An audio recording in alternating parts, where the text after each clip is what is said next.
Oh, I think we got audio. How's it going, everybody? Welcome to the channel. This is Big Day Dave, and this is post episode 17 live stream. How is everybody doing tonight? I hope you're having a fantastic day so far. I tell you what, it does my heart good to see that Jonah is out there about 30 to 45 minutes after I post the original the original notification for the stream going live at 9:30, and he's already plugging saying, don't forget to hit that like button. Jonah, thank you so very much. I also see that you are in the chat saying, I need this today. Jonah, I hope you're having a good day, bud. I needed this too. I needed to come on here and just kind of hang out, kick back, relax, and enjoy myself. But hope you're having a good day, bud. Let's see. Will T Gaming. Will, how's it going? Yo, what up, everybody? Will says, I'm moving slurry right now from my cow barn to my slurry pits. Very, very nice. Got to love it. If you're out there in the chat, go ahead and give yourself a shout out. Let me know that you're out there, because unfortunately YouTube does not give me any sort of notification or any kind of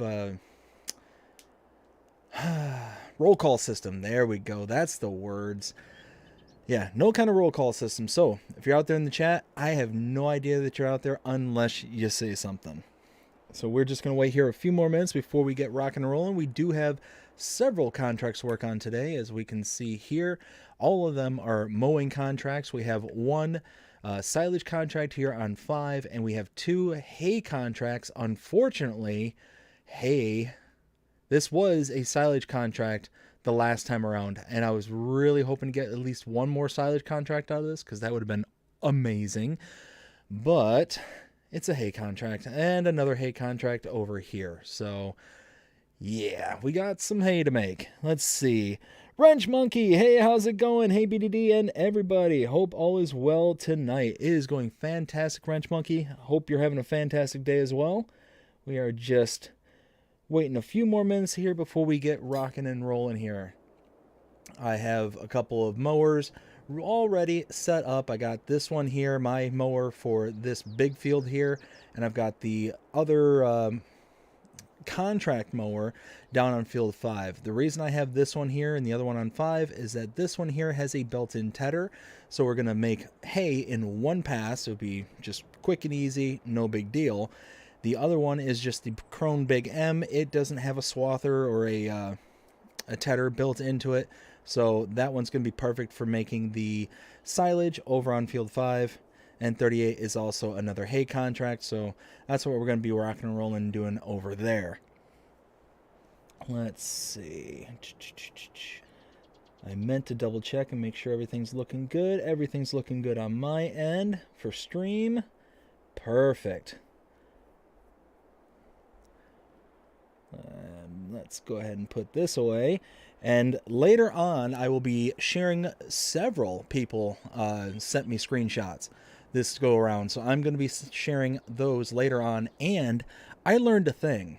I learned how to better present those screenshots, and I'm really excited to be able to kind of show that off. It's going to be a lot less manual. It's going to be more automated and just kind of roll in the background kind of thing. So I'm looking forward to when that happens. Will says, I sent some amazing screenshots to BDD. Yes, Will did. There were several in there that were really sharp looking. Now let's go ahead and get rocking and rolling here. Let's go ahead and hop in, drop this down, turn it on, and let's make some hay. We're going to make probably two passes around the outer perimeter here, with our mower deck kind of hanging half off the field to try and get at least a little bit of extra off the sides. But yeah, we're just going to be doing some contracts and kind of making more money as we are starting to wind down in the series here. We are starting to come to the end of Alma. We are on episode 17, and I was looking at it just the other day, the playlist, and the playlist for Alma is actually up to 51 different bits of content. That includes the live streams and the Let's Plays. So the actual episodics and the live streams. So it's one of those where the the map itself, this series is, I don't want to say it's getting long in the tooth, but it's starting to get to a point to where we're starting to earn money very, very quickly and very easily. So it's one of those where I think we're going to have to start, shaking things up. And I'm also just really looking forward to being able to separate and having two separate series, the Let's Plays and the live streams. I think that's going to be really nice to just have a full-blown, not something that's purely driven off of contracts with the live streams like what we do now, or at least for the most part. We do kind of diverge from there every once in a while because of the things that might happen around the farm that I may have already shown in the episodics, but one of those where I'm looking forward to be able to try something new, something fresh, and try something on a new map. I think it's going to be really nice to go to, not one but two separate maps and try and keep things, fresh and have some fun with it. I still have a couple of maps in the running as to what's going to kind of take place in which series. One's going to be for live stream, one's going to be for the Let's Plays. I kind of have a roadmap as of right now, but I'm not 100% certain or sold on anything as of this moment in time. But as we kind of start winding down and start winding into the next series, we're gonna start seeing those start to firm up and become more and more certain. So let's see. Let me make it around this corner here. I see that there's several people talking. We'll catch up to the chat here in just a second. We'll get around this corner right here. There we go. All right. So we've got Jonah saying, so did I. Yes, Jonah did send some. So I've got 3 separate people who sent me screenshots. I had Jonah, Will T, and I have Jody. So all 3 of you have sent in screenshots. I will be showing those here in a little bit. And like I said, I'm looking forward to the new presentation style that I have for it. I think it's going to look a lot better. It's going to be a little bit more professional. And I think it's going to do more justice for when that time comes. Let's see. Will says, who got the new DLC? As BDD's hand sheepishly rises amongst the sea of no hands in the air. Yes, I did get the new DLC. It was one that I pre-ordered about a month and a half ago. But it was one of those that it was going to be destined to be purchased on my end, just because I've been pretty much fully supporting Farming Simulator 22 and everything that they put out for a while now. And it's one of those that, although it was marred in a lot of controversy, it had several issues right off the bat, which was not good. Didn't care for that. It was one of those where I knew eventually it was going to get addressed, it was going to get fixed, and it's just one additional element that I can add into my streams, into my Let's Plays, and all that stuff, that even though I'm a bit disappointed with the content of it, what it had to offer, there are a couple of things that are actually kind of decent in it. The one that I actually am looking forward to using the most is the fertilizer production from the sulfuric acid. That one I'm actually looking forward to trying.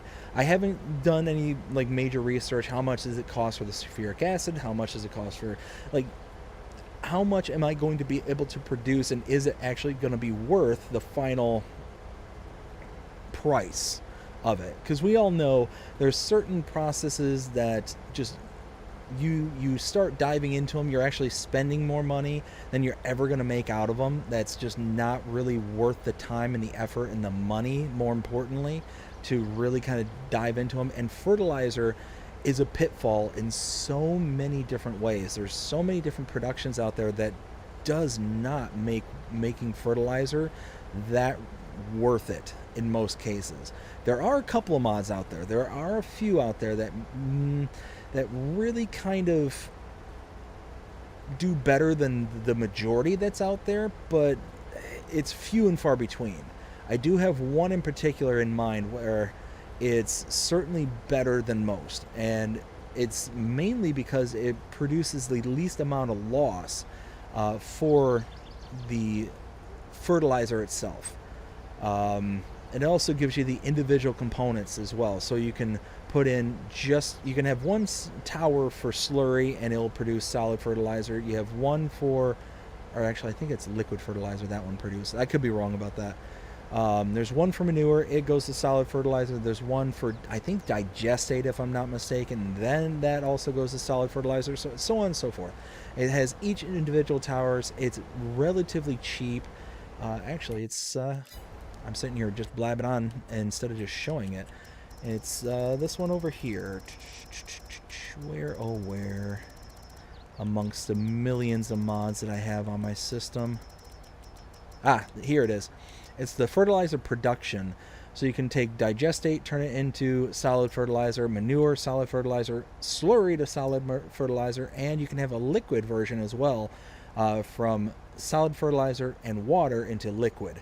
And you see 55,000, 45,000, 45,000. The most expensive one is digestate, but that's because you're using a basic byproduct to get your solid fertilizer, which is a really nice product. You're basically taking, even if it's the least amount of loss, you still take a loss, but you're taking a product that is a byproduct, and with the exception of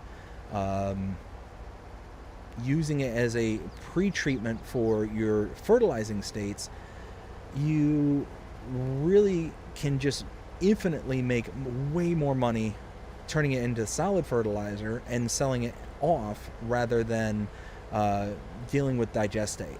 You can basically take a product that's, I think at best is normally about $75 per 1,000 liters, if I'm not mistaken. Like, it's super dirt cheap. Digestate is not even worth it. You can install some sell points. Okay, 55. High is 64 on this map. So you can take that $64 and basically turn it into a $2,000 product. It's insane, the difference. Do I have any place here that'll sell? Yeah. So Sedalia, 2,800. Its high is 2,900. So you can take a you can take a $65, 69, whatever the price was, and turn it into over almost $3,000 per 1,000 liters. Even at a reduction of output, you are still making insane amount of money on it. So if you ever get like the biogas plant and you're producing a fair amount of digestate as a byproduct, that one right there does a really good job on making your money work for you. So let me catch up with the chat here real quick. Jonah said, not me. Will said, I got it, but I get every DLC. I'm right there with you. The Lely fertilizer production is pretty good. Will then says, what did you guys think about the new mod? Let's see. I think it's the BDD's new live stream map should be Pelegnate. Oh, that's definitely one that's in the running, bud. That's definitely one that's in the running. I don't know if that's going to be the live stream. But we'll see. We'll definitely see how it all works out. Let's see. Will says Lely Sphere. That's it. Yep. Jody, hey bud, how's it going? Hope you're having a fantastic day so far. Jody says, I had a real good day. There are number one. Oh, that's awesome, bud. I'm glad to hear that. Will says, I'm going to be placing it down on my new build when the time comes. That's awesome. But yeah, it's one of those, I'm definitely looking forward to using it, but it's one of those two, I gotta remember where it's at now. Is it Productions? It's this way.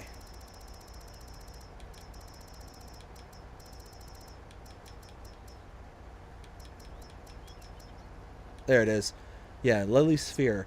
You take the sulfuric acid and then you turn it into liquid fertilizer.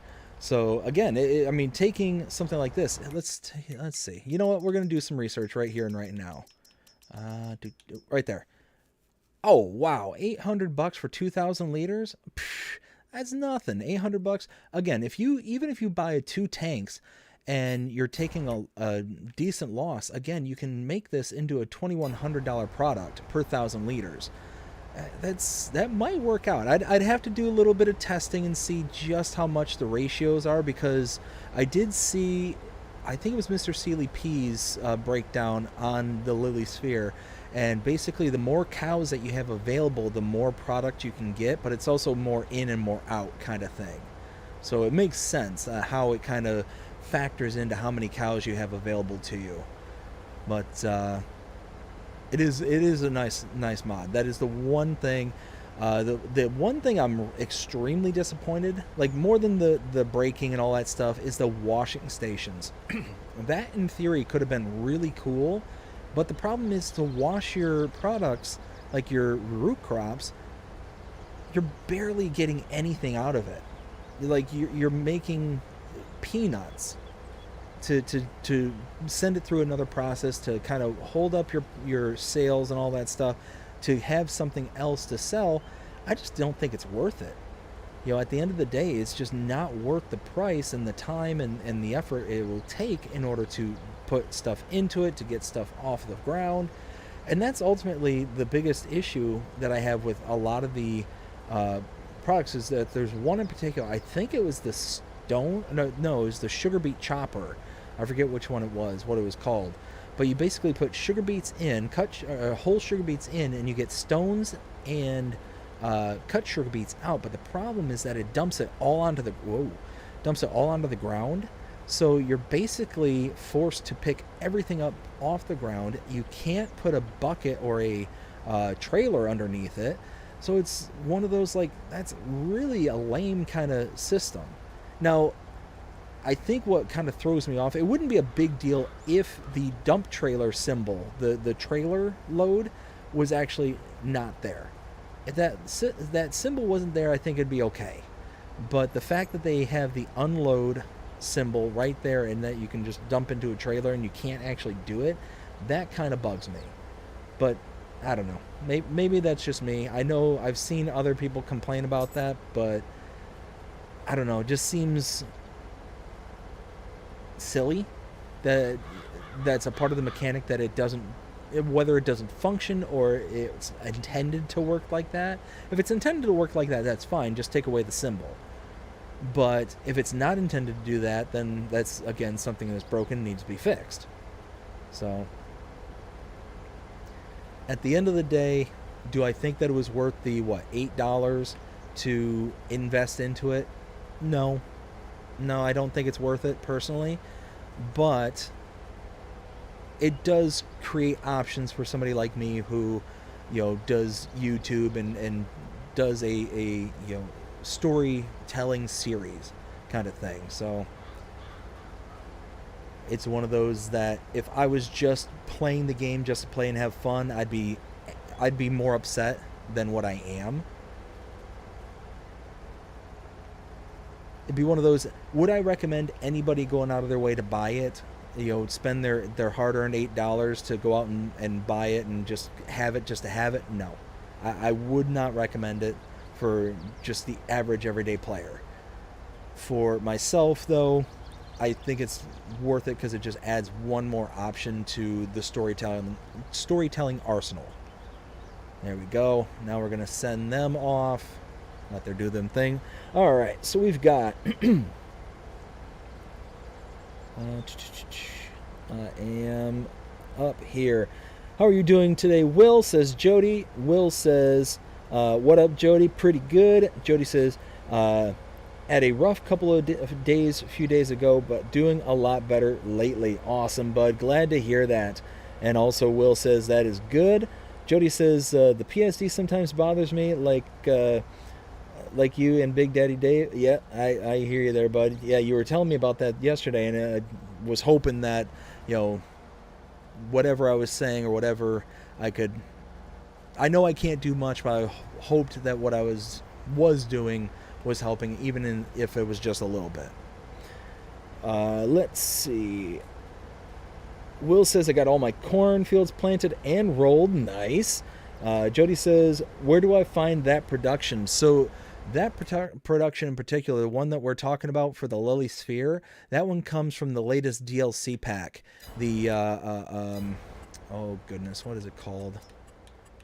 The farm production pack. It was the one that was worth like $7 or $8. It was created by, what was it, DMI modding, the DMI 20mm Normandy. They changed their name here recently to something else. I can't remember off the top of my head, but one of those where, again, like I said, it's not one that I'd personally recommend.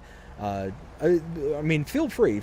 Anybody who's out there, you don't have to take my word for it. You don't have to I'm certainly not the arbiter of all things that's true when it comes to Farming Simulator or anything like that. But it's one of those that I will use it for storytelling, but I'm not going to see much other use other than that.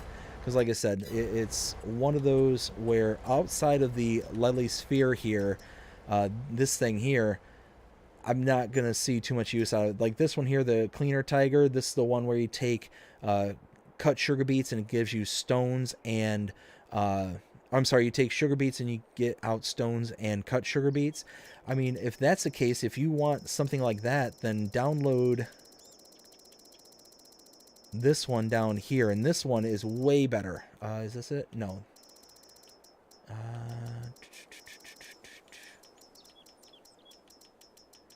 Let me find it.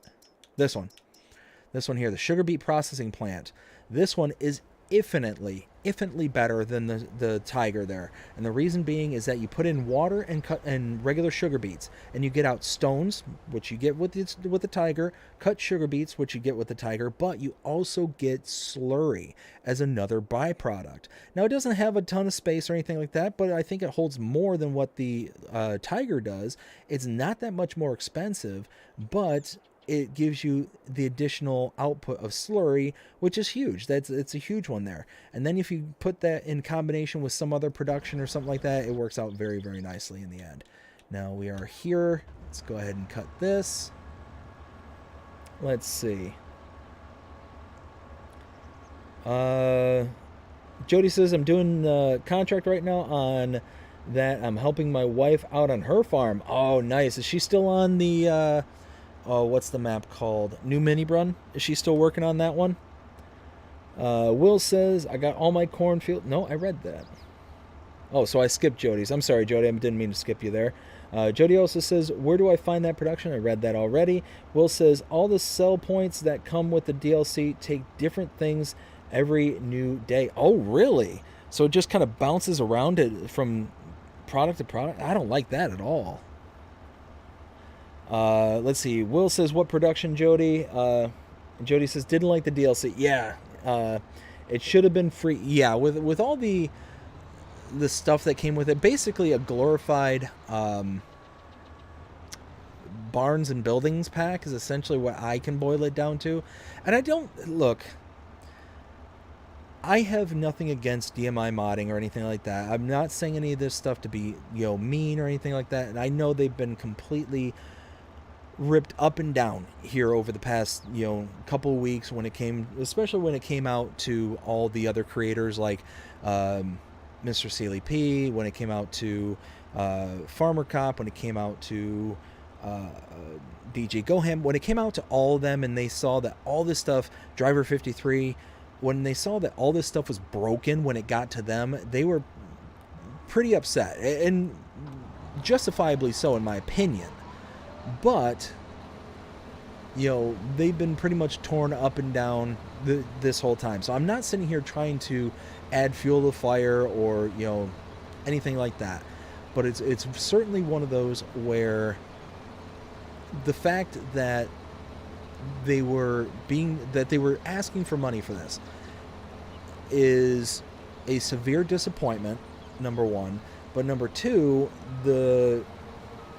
I'm not saying any of this stuff to be mean or to add fuel to the fire, like I was saying, but it is something that needs to be said. It is something that needs to be put out there. It's like, look, we in the community ended up, putting our hard-earned money down on this. And all across the world, inflation's going nuts, and you've got all this stuff that's happening to where you know, people's money like is a precious commodity. Even at the best of times, people's money is precious, and it shouldn't be taken lightly. And especially when it's something like this where it's for a game, for our entertainment stuff, things that bring people entertainment is precious.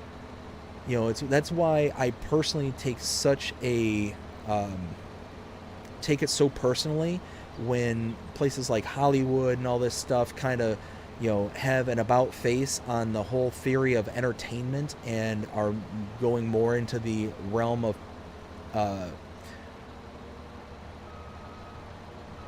more in the realm of activism. That's part of the reason why I get so upset and whatnot, is like, I don't owe you my money kind of thing. So that's why I also try and produce something that is, devoid of stuff like that. I want it to be entertaining, and not of something that's going to be, making people either uncomfortable or, bringing politics into things. I try to make things fun. So all that being said, I kind of went off on the trail there, but I don't say any of this stuff to be mean to DMI, not at all. But it is stuff that needs to be said, and it is stuff that needs to be, understood that, hey, you asked for money for this, and you did deliver a product that was, one, worth the money, but two, you didn't deliver a product that was a product. It wasn't finalized, and you had to come out day one in order to get it to at least start resembling it working. And there's still things, as far as I'm aware, that are still kind of wonky. So at the end of the day,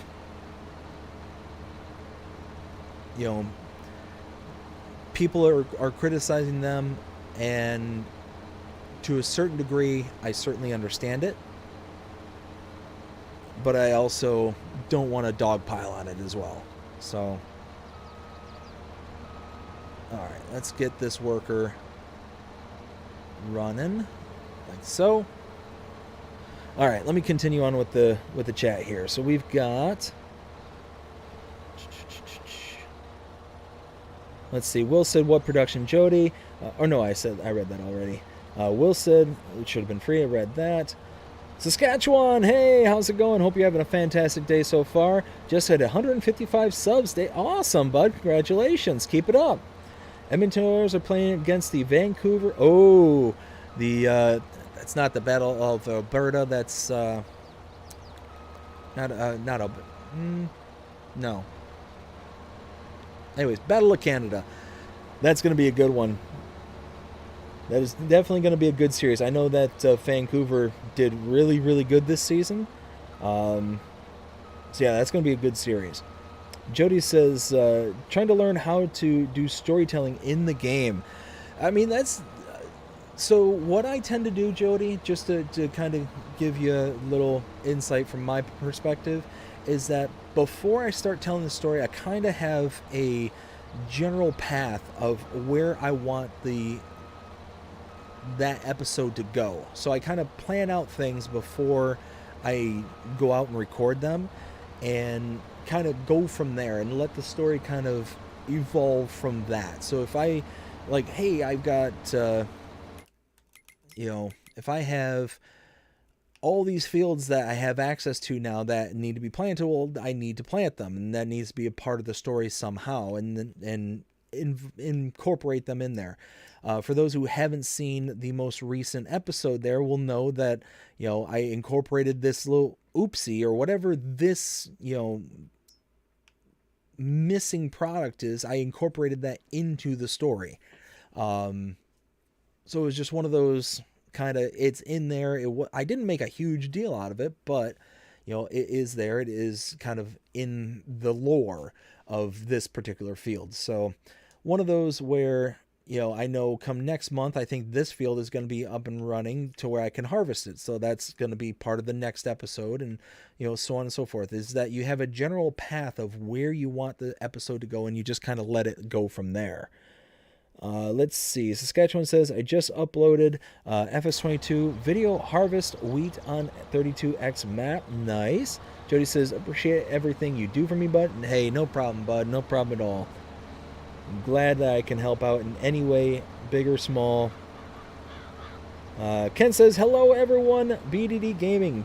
Ken, how are you doing today? Hope you're having a fantastic day so far.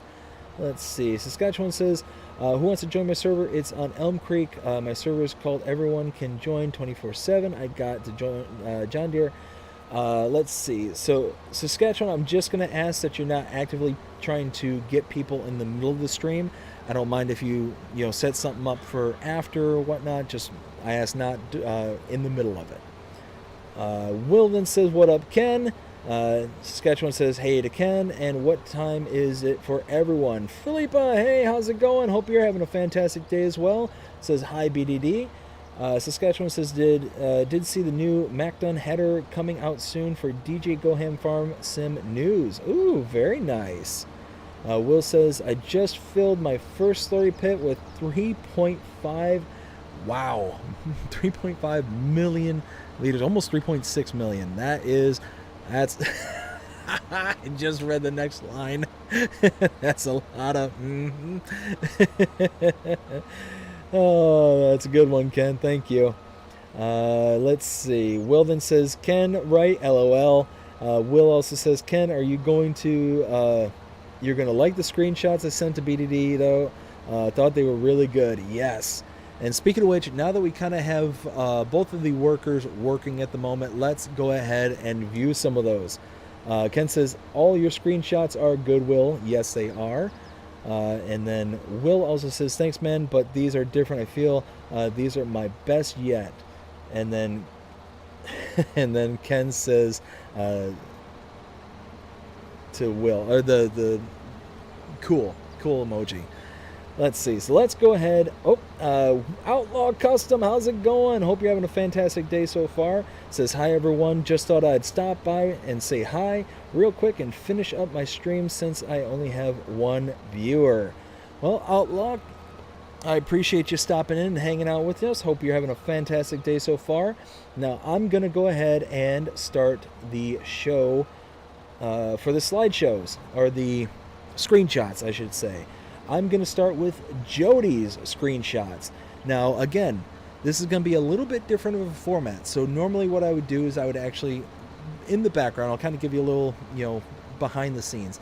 I would sit there and one at a time show each individual screenshot. Now, what I did here is what I feel to be a little bit more professional, to where all I have to do now is hit one button, and then it's going to show and automatically slide from, screenshot to screenshot to screenshot. Now, unfortunately, Jody, your screenshots, I had to actually do screen captures from my phone, so they're not going to be the greatest of screen grabs. I do apologize for this. This is something that goes on with Instagram. I'm not 100% certain, so I might have to start telling people to start sending me those screenshots via Facebook and Twitter, as opposed to sending them on Instagram. So that might be what has to happen going into the future. I'm not sure why it's not letting me download them properly, but that's why I had to do screen grabs. So starting with Jody, we have this. So we've got the first one here of inside the barn with a bunch of equipment there. Again, I do apologize. It is not the greatest image, but now we can see the next one here. We've got the farm, and this is looking really sharp, Jody. Your farm is looking really good. I do like that. And this one I especially like here. You got the kind of fenced off Old Glory there, just hanging loud and proud on the flagpole. I absolutely love that. Got another picture of the farm here, looking out into just over the green barn there and into the red. Love it. And then we got this one here where Jody's got the silo with a little bit of storage on this, or no, that's the output, and then it just repeats back to the original. So check that out. Jody, thank you so much for sending me your screenshots and sharing them with the group here. Greatly, greatly appreciate it. Now on to rail fanning Jonah. Let's go ahead and... let's see. Ken just said, I'm good, Dave. Bloody cold here right now. It is 13 degrees Celsius. Woo! 13 degrees. That does sound a little bit chilly, especially for this time of year. Well, actually, no, because you're in New Zealand, so... That actually surprises me. That seems abnormally cold for this time of year. Maybe I'm wrong. I've never been to New Zealand. I'm not familiar with the weather pattern there. I know about the closest point of reference that I have is my brother-in-law. He's stationed over in Guam right now, and he's saying it is extremely hot. But I know it's like night and day difference between the two in regards to weather. Let's see. Jonah says, I finally get to contribute. Jonah, I greatly appreciate it. Let's go ahead and show yours. So starting out with this one here. Check this out. Beauty harvesting and carting around the grain cart there with the auger. Got the John Deere's working hard. Oh, very nice unloading there on the farm. Got the semi-truck there next to the silo system. Got the big John Deere just chugging along working. Look at that. That is a beaut. And then the lineup right there. Got the John Deere Proud going all the way up from the big boy to the left to the little guy on the right. Unloading into the grain cart again, looking very sharp. And then back to the beginning. Jonah, thank you so much for sharing your screenshots there with the audience here. I greatly, greatly appreciate it. And now we are going to move on to Will. And this one, I'm going to admit, this one's a bit larger than the rest. So this is going to be going for a little bit. So let's go ahead and fire that one up. Starting with Will with the what looks to be the saddle track John Deere there. Carting around the John Deere planter. And we got a nice little case there with the early riser planter, it looks like. I love that it was taken behind the actual post there. And got another angle there. That's looking sharp. Oh, and another angle of the saddle track. Very, very nice. Oh, in cab. Looks like we're taking out that saddle track down the road there in Alma. That's actually just before the small field there, what was the original small field. Oh, another angle of the case. Looking sharp. Oh, that one's a nice one. Got the rain going there with the farm build in the background. Look at that. Bunch of dust getting kicked up. Very nice. We got the case and the planter right there. Oh no, see this one I really like because this one shows that rock wall just kind of going along the road there right next to the pond. Let's see, here we got the John Deere, that's what, the 9RX if I'm not mistaken. Oh, and we're coming out of storage here. Got Summit View right there in the back, in the kind of off to the left there. Oh, got some more pictures around the farm.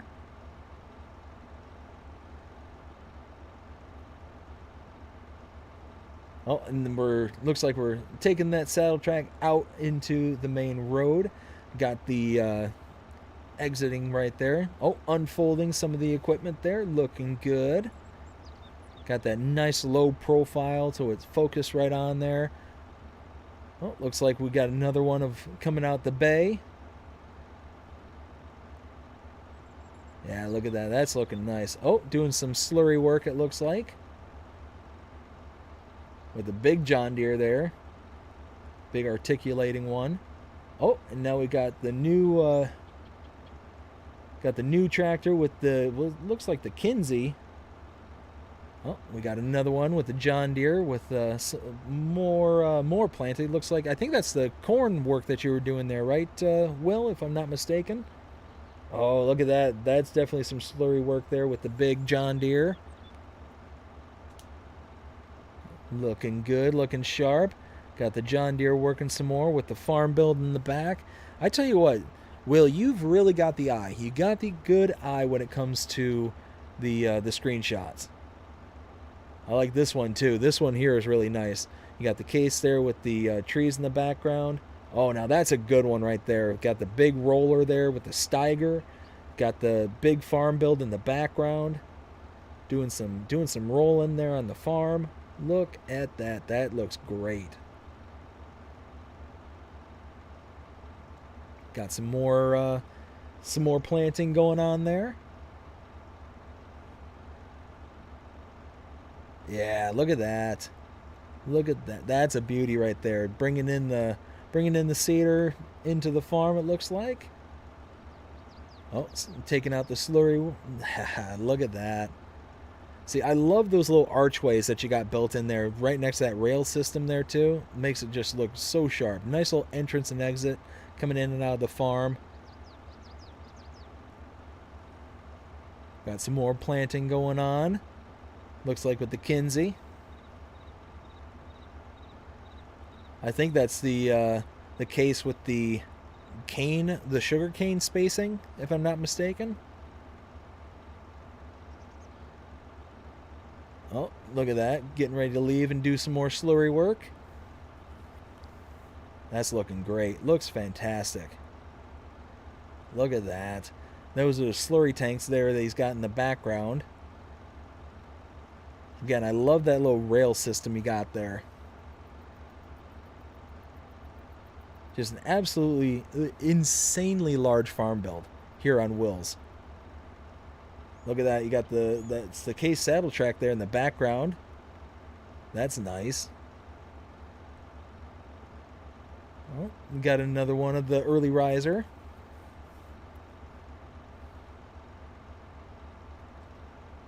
There we go. Look at that. Doing some more slurry work.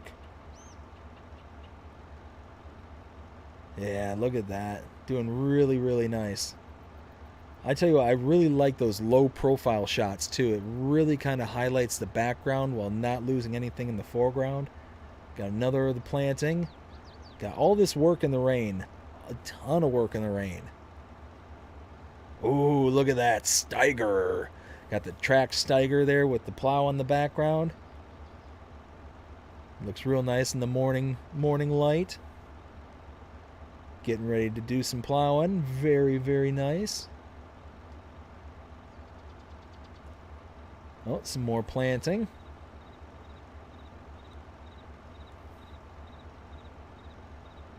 Oh, look at that.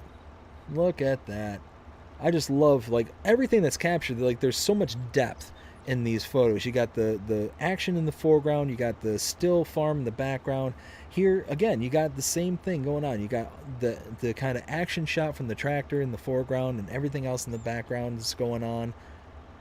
And see, this one's a bit more subtle, too. You got the nice flare from the sun on the right side, and you got the farm in the background. Oh, got some more cultivating here going.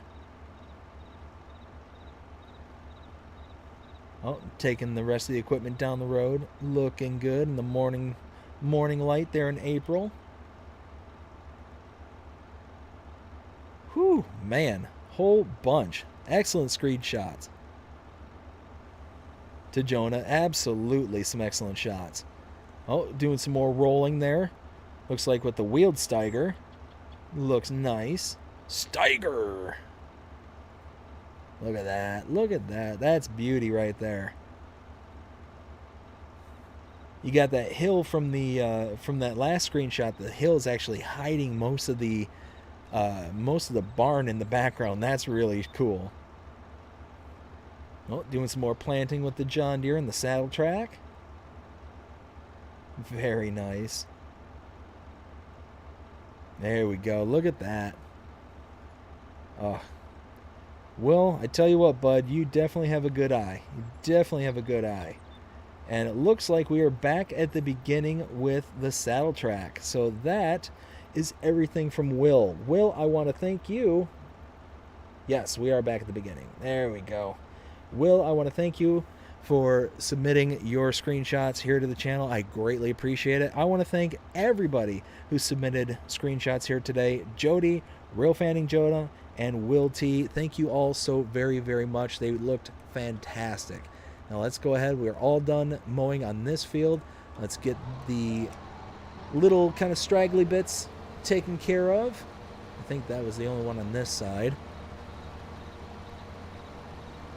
Yeah, those screenshots looked absolutely fantastic. Again, I want to thank every single one of you for showing off those screenshots of your farm builds and just all the stuff that you were showing off there. It looked fantastic. Thank you all so very, very much. And if you're interested in sharing your screenshots and your farm builds with me, go ahead and send it to my social medias. They're listed down below on the left-hand side of the screen there. There I will go ahead and download them onto my machine here, and I will put them up in the next stream. If you have not submitted to me before, just make sure that in the message that you say that I have permission to be able to use your photos on stream here, so that way we don't run into any issues going into the future. Let's see. Now let's go ahead and tuck this away. The other one, yep, worker's still chugging along. We'll just put this right here for now because we don't need this anymore. And this time we've got the Fendt quick baler with the green wrapping. That's going to look really sharp. Let's see. Ken says, I'm slowly clearing the field you started on, Dave. Nice. Very nice. Yeah, it took me a while. It took me a long while to get all the trees out of that and, you know, get it to where it is now, because you can see, if I go over here, I've got all this, nope. There we go. I've got all this stuff mowed. Everything's mowed here. I think I'm actually going to go here in the background and go ahead and clear this stuff out to where we can just make one large field before this gets growing into another cycle here. I think that'll be nice to do. Let's see. Let's go ahead and there we go. Perfect.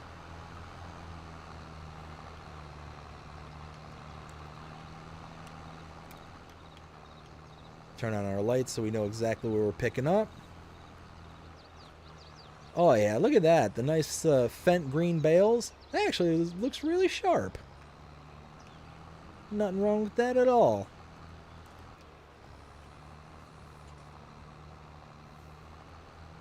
There we go.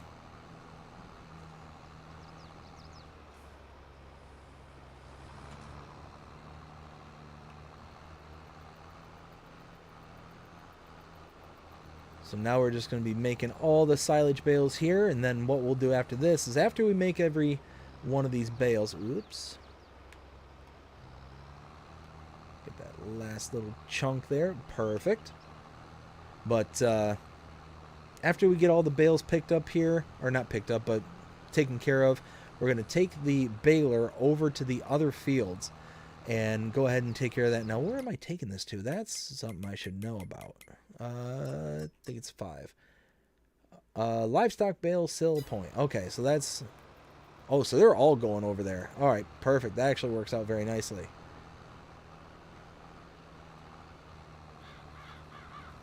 Now let's go ahead and... Oops. There we go. Do a little spinning around and do-si-do. We're just gonna keep on picking up as much as we can.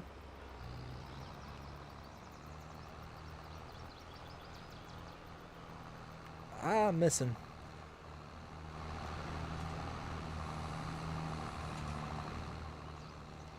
There we go.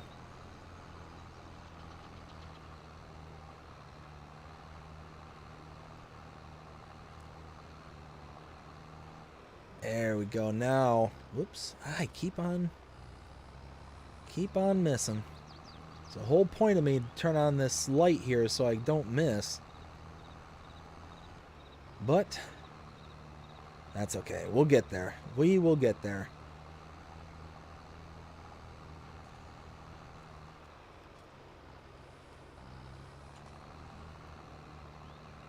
There. Now we're talking. Yep, that's going to be good. Perfect, perfect. Oh, oh, oh, there we go.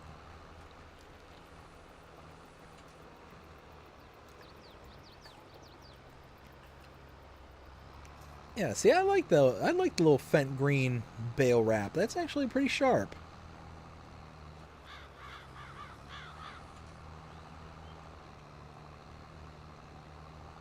So now we're just gonna weave back and forth, and as soon as I'm done with this, I'll see what the chat is saying, because I see it's moving, but I don't want to fall too far behind on it. Also, while I'm thinking of it, I want to give a huge shout out to Driver53. Driver, thank you again so much for performing another raid on the channel. Last time we were live here. Greatly appreciate it. You're doing some amazing stuff over there on your channel, and I take it as a big honor that you have rated this channel on multiple occasions. I greatly appreciate it. It has certainly helped out a ton for the channel. And yeah, just big thanks and big shout out to Driver53. Definitely, if you're not subscribed to him, go ahead and check him out. He does some amazing content, a lot of short form content as well. Yeah, just fantastic YouTuber. Thank you again, Driver. Greatly appreciate it.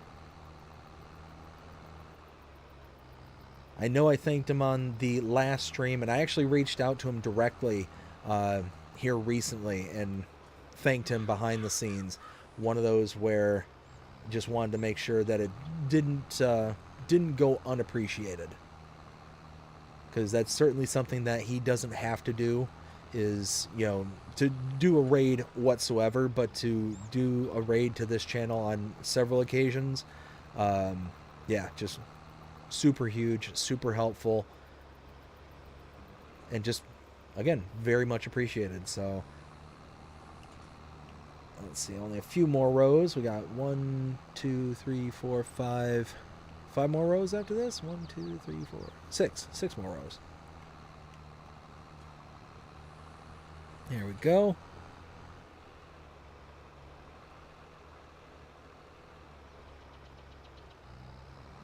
Get these last little bits here.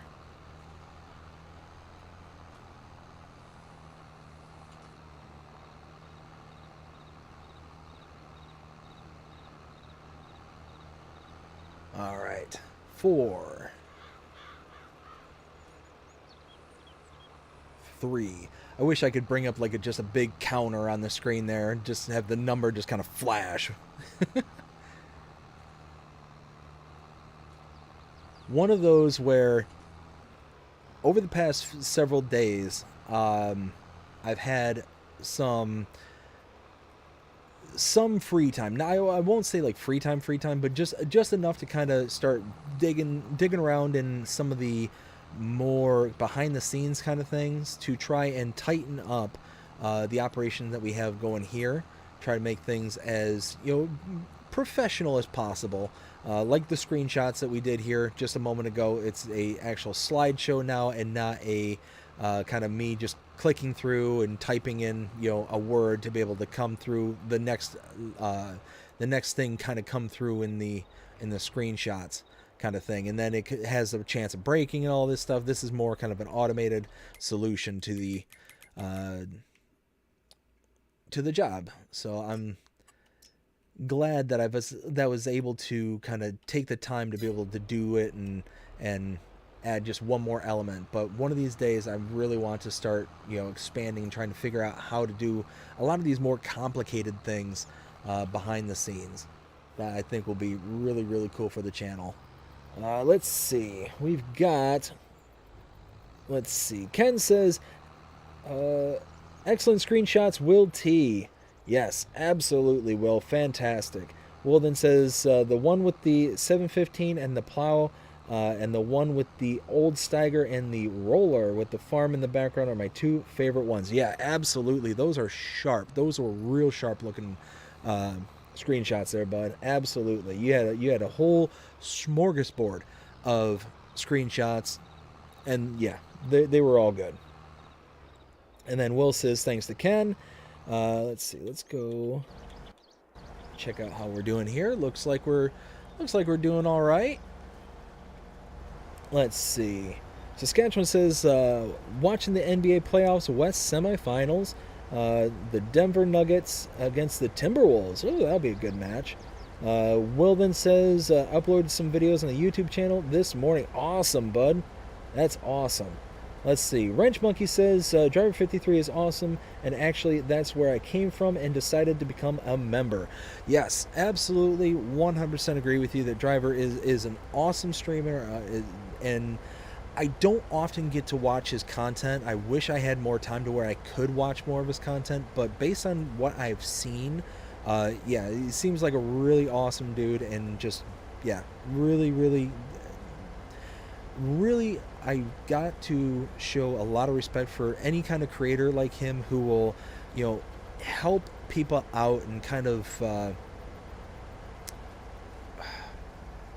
do I want to say this?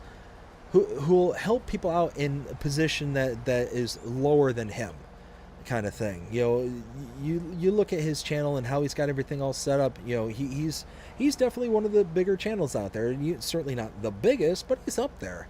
And like I said, he doesn't have to do that kind of stuff to do raids and all that stuff. He could just worry about himself and do all that stuff. That just kind of shows like the content of his character, that he would be willing to pass along and to help other streamers out and to do what it is that he's doing. Most other people, I won't say most, but some people out there would kind of climb the ladder like he's doing now and then just pull it up behind him, behind themselves.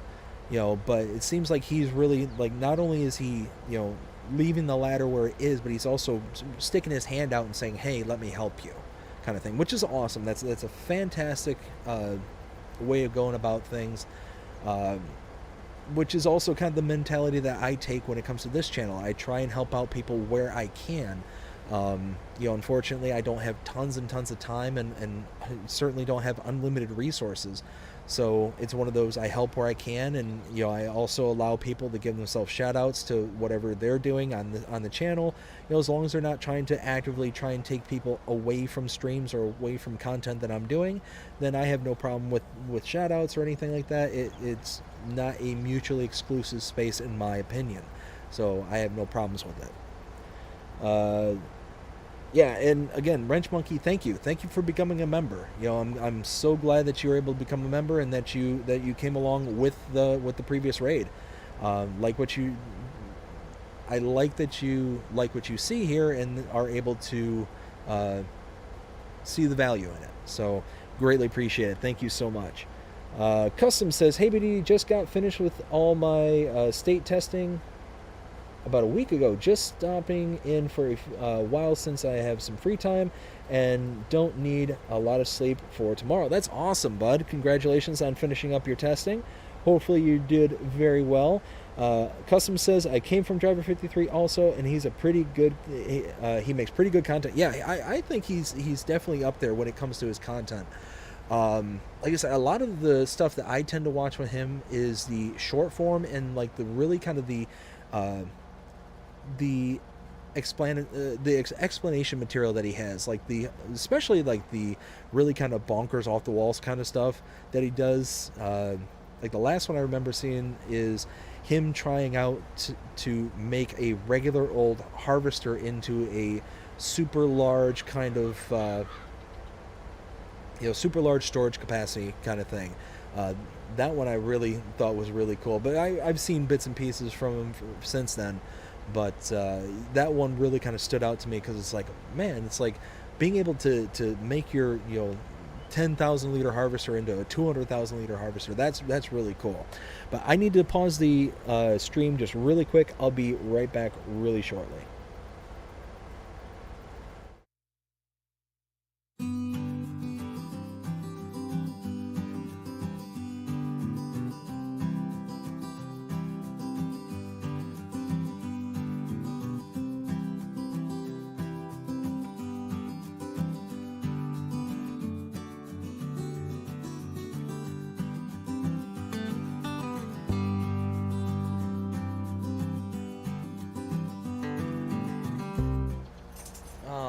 I am back.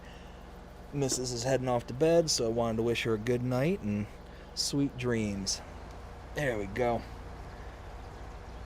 Let's see. Wrench Monkey says, well, you're awesome too, BDD. I greatly appreciate that, Wrench Monkey. I really do.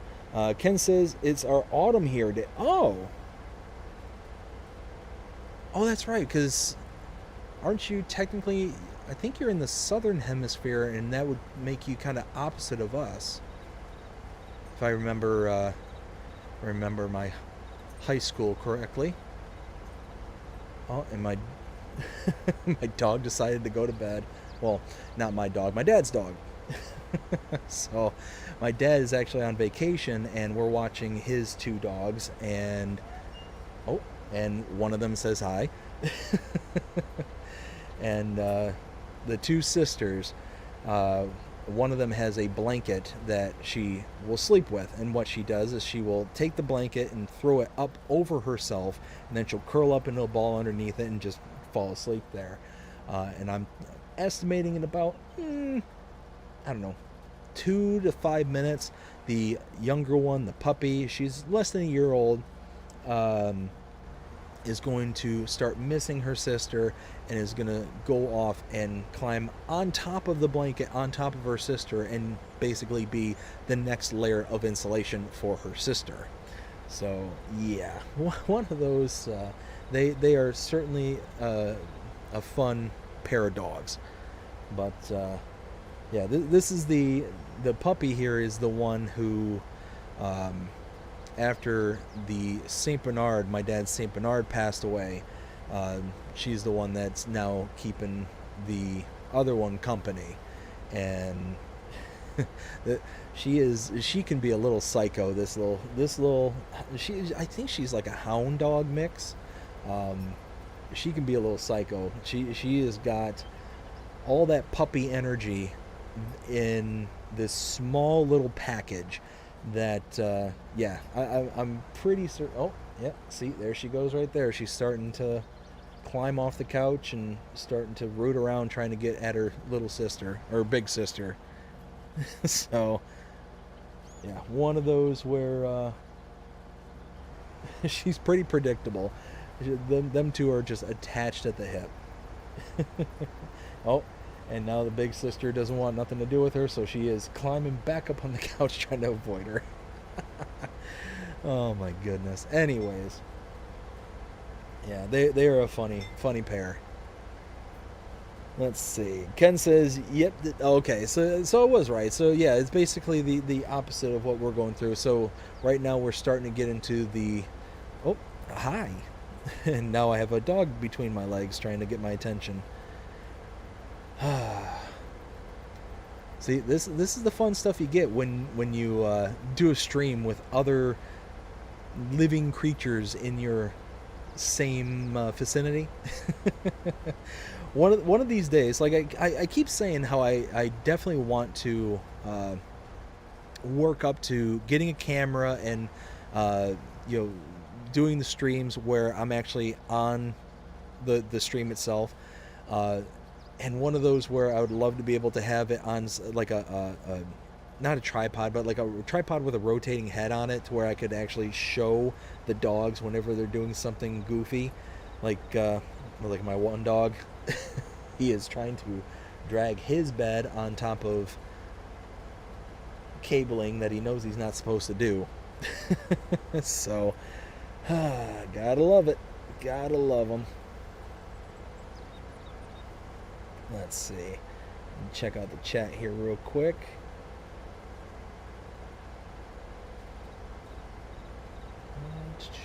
Oh, where did it go? Oh, there it goes. All right. Perfect. So yeah, we're almost done with this big field here. Not almost done. We still got the second half of it, or second portion of it. But that second portion will go by pretty quick. It's this first part here that's got the bulk of it. But we do it in a way to where we're able to kind of get everything done all in one fell swoop. Now, one thing I do want to check out while I'm thinking of it. What is this last one? Oh, this is another silage bale contract. So I really want to wait until these two contracts are done. I don't want to accept this one. I don't want to finish this one. I want to finish these two first, and then I can move on to this last one here, because I can keep this equipment and just move it down here. But speaking of which, let me stage. Oh, and I do have this set to the pallets.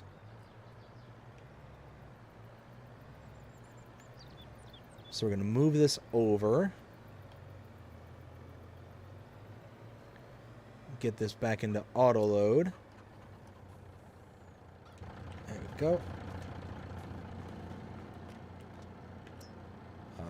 Let's see. Customize bales. Perfect. Oops. There we go.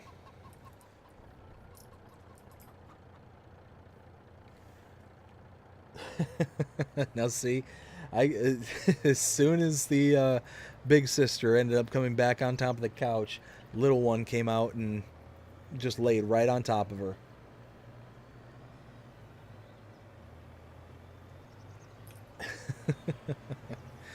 Oh my goodness. They are funny. These two are just absolutely just hilarious. All right. So now we're just going to leave this. Ooh, actually, should we? No.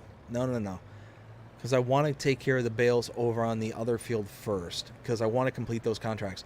So the reason I'm not going to pick up the bales here first is basically what happened to me on field 34, this big field down here. Hey, there's a bridge right there that doesn't move. Anyways, I accepted a contract for red beets there on 34. This was several episodes ago, where I did all the harvesting and basically was working. It was $160,000 contract. It was a huge payout. But because I backed out of the game, saved it, backed out of the game, and came back into the save file after I had already sold off all the product, because I left and came back in, I couldn't collect on the contract. I missed out on that $150,000 worth of contract, or the 160, whatever it was, and basically only got paid for the amount of red beets that was over for the contract. So I basically missed out on a huge chunk of cash, and when everything was said and done, I was so disappointed that I didn't have all that money, that $160,000, to do anything with. I just missed out on it. So I was really disappointed with that when that happened. But I mean, you have mistakes like that happen, but you learn from them and you use them going forward, so you don't make them again in the future. Now, one thing I do want to check out is, how is this new production working out? 96 is all we have so far.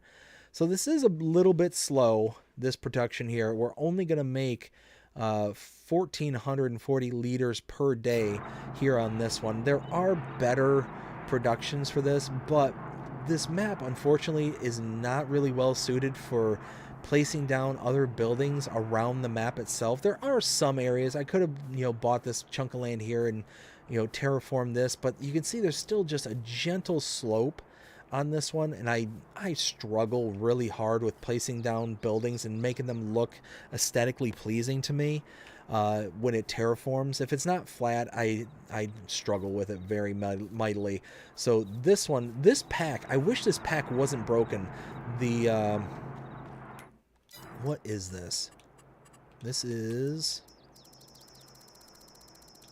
yeah, the addable triggers.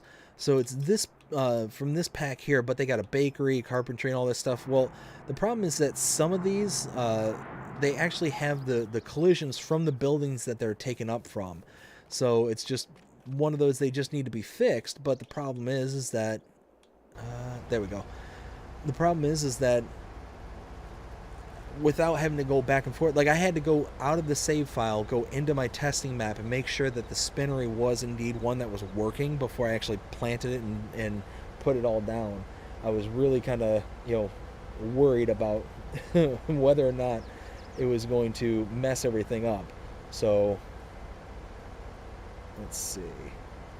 So one of those, I really wanted to be very, very careful when I placed that down. But I am glad, because, again, it's one of those where it makes it to where you can take a pre-established building on a map and not have to worry about terraforming, not having to worry about all this kind of, stuff. You can actually utilize the actual landscape that's already kind of made on the map. So that's why I really like the concept of these. I just wish they weren't all, or some of them weren't broken.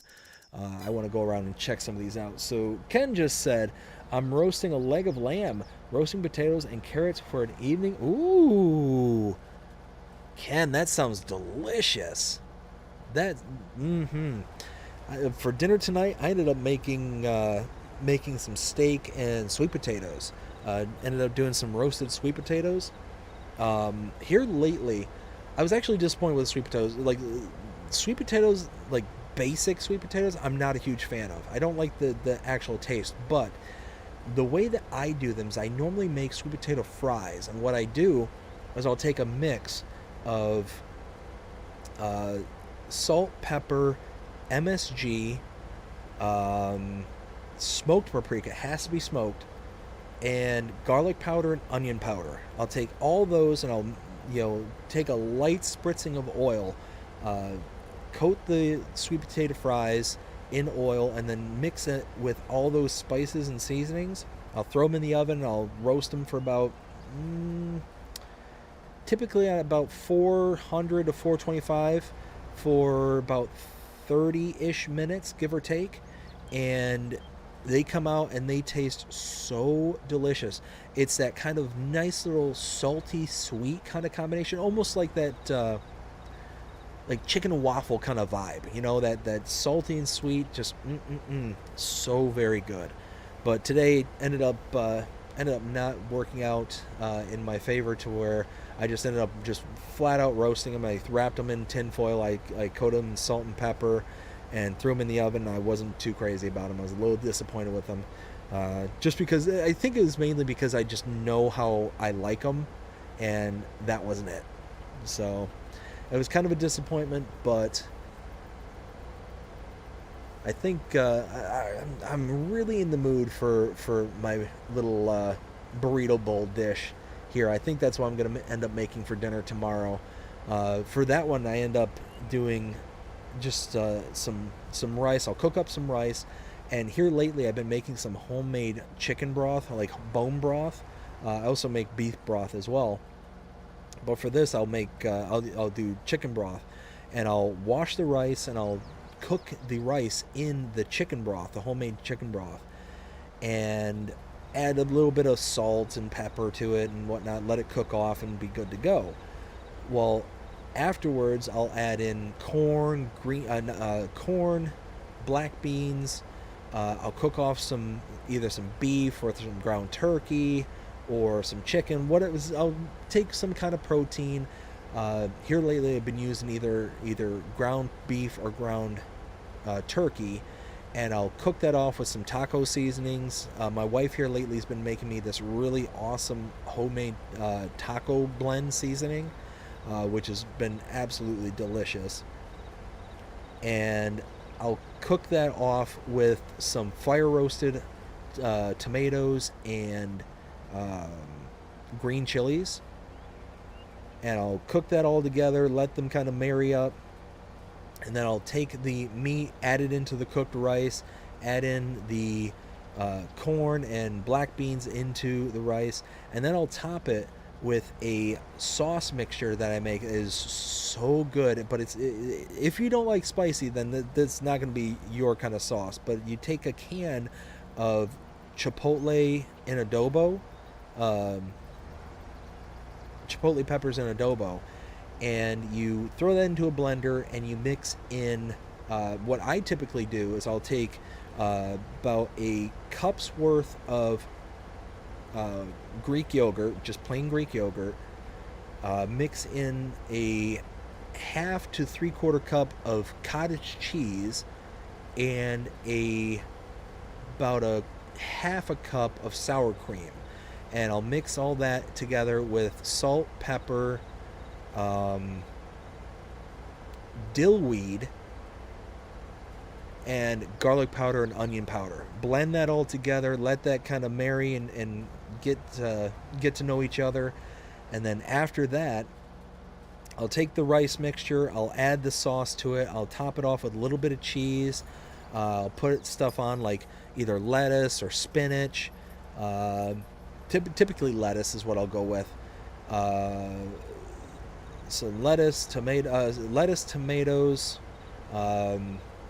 basically anything that you would top a normal taco with, and just top it all off, and it is so good. Now I'm actually kind of jonesing for it. Now I'm really gonna look forward to it. I think I am gonna cook that tomorrow for dinner. And it's so simple too, because you can I have one of those instant pots. So you can just throw everything in there all at once, and it's just kind of a one pot meal, and you're done. You don't have to do like 50 different pots and all this stuff and make a huge mess.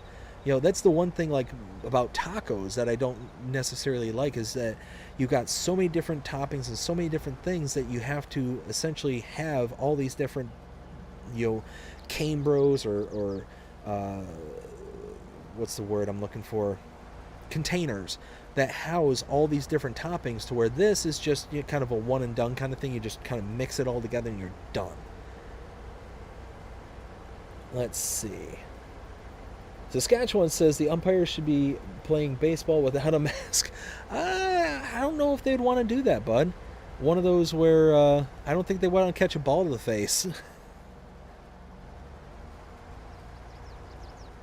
I mean, I actually just saw a video just the other day of an umpire who was behind home plate.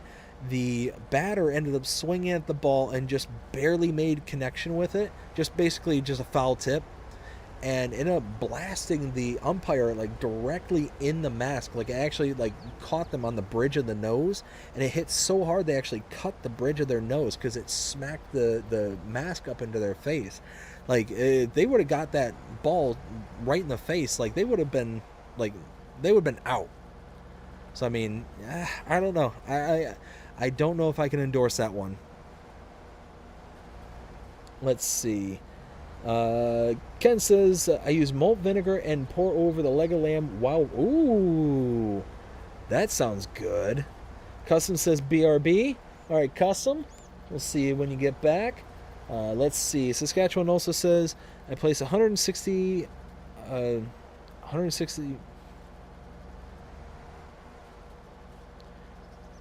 Is that really 160 million bushels?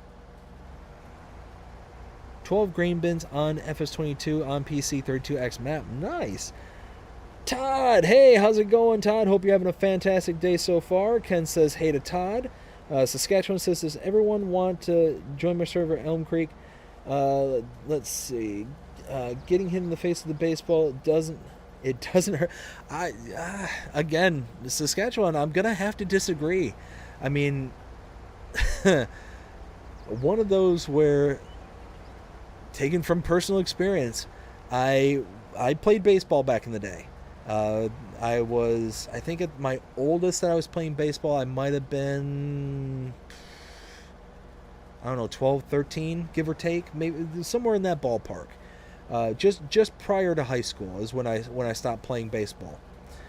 And there was this one kid. His name was Tim, and I remember this game vividly because the rest of the game I played absolutely poorly because I felt so bad, so bad. It wasn't my fault. I didn't do anything wrong, but I just felt so bad. But what happened is I had hit the ball foul, but it was a line drive foul ball, and he was poking his head up over the fencing. And it ended up making a clear connection right to his head, knocked him out cold. They ended up taking him out by ambulance. After that, my head just wasn't in the game whatsoever, and I just felt so bad for him. Now, not one of the nicest kids ever, kind of thing, but that's beside the point. One of those that I didn't necessarily have anything against him and certainly didn't ever want to hurt anybody kind of thing. So one of those where that kind of weighed heavy on me for the rest of the game. Yeah, I mean, it's one of those, ball can absolutely do a good amount of damage. You figure that ball, even if it was just coming off the pitcher's arm, is coming at you at, upwards of 100 miles an hour.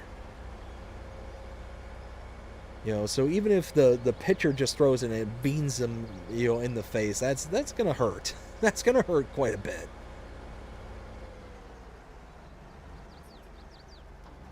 There we go. Get that worker back up and running. All right, let's see. So we've got Jonah says, "Go Braves." Nice. And let's see. "Let's go Blue Jays," says Saskatchewan. And John Hyder baseball team play today. John Hyder baseball team. Angel Hernandez is one of the worst umpires in MLB.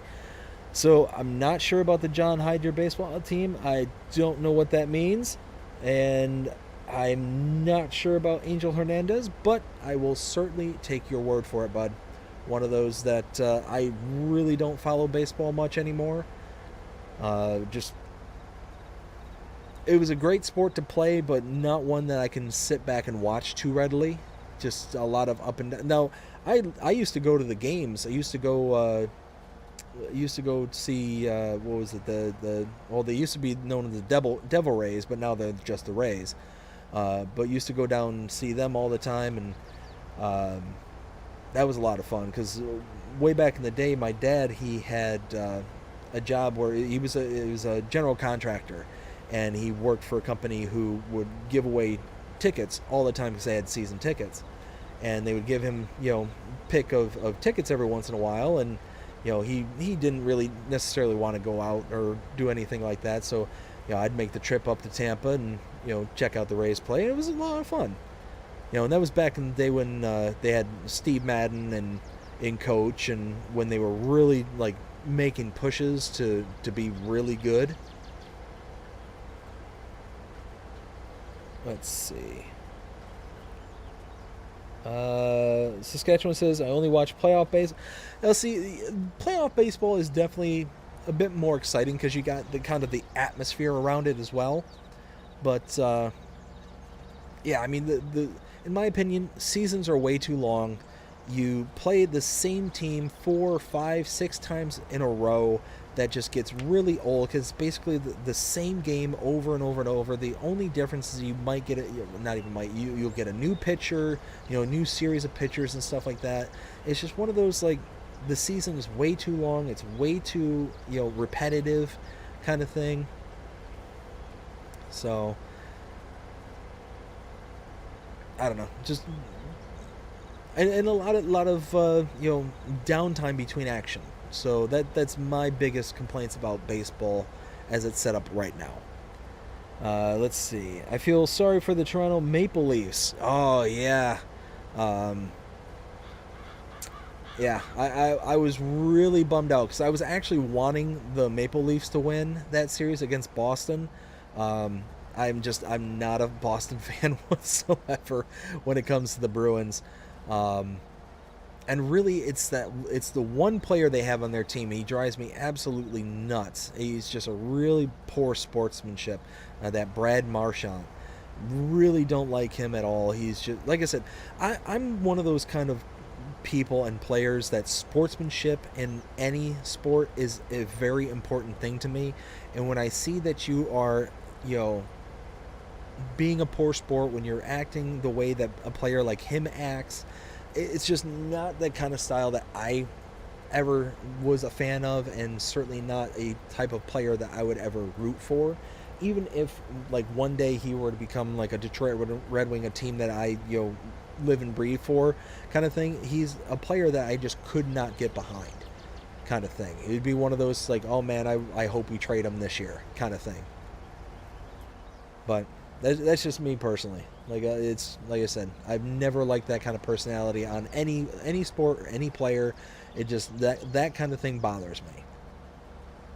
Like, so for those who don't know Brad Marchand or his antics, he's gone as far as actually like licking people, and trying to goat them into fights and stuff like that. Like, has actually like licked them on the lips, in the face, kind of thing. Like, it's really gross, like really kind of disgusting.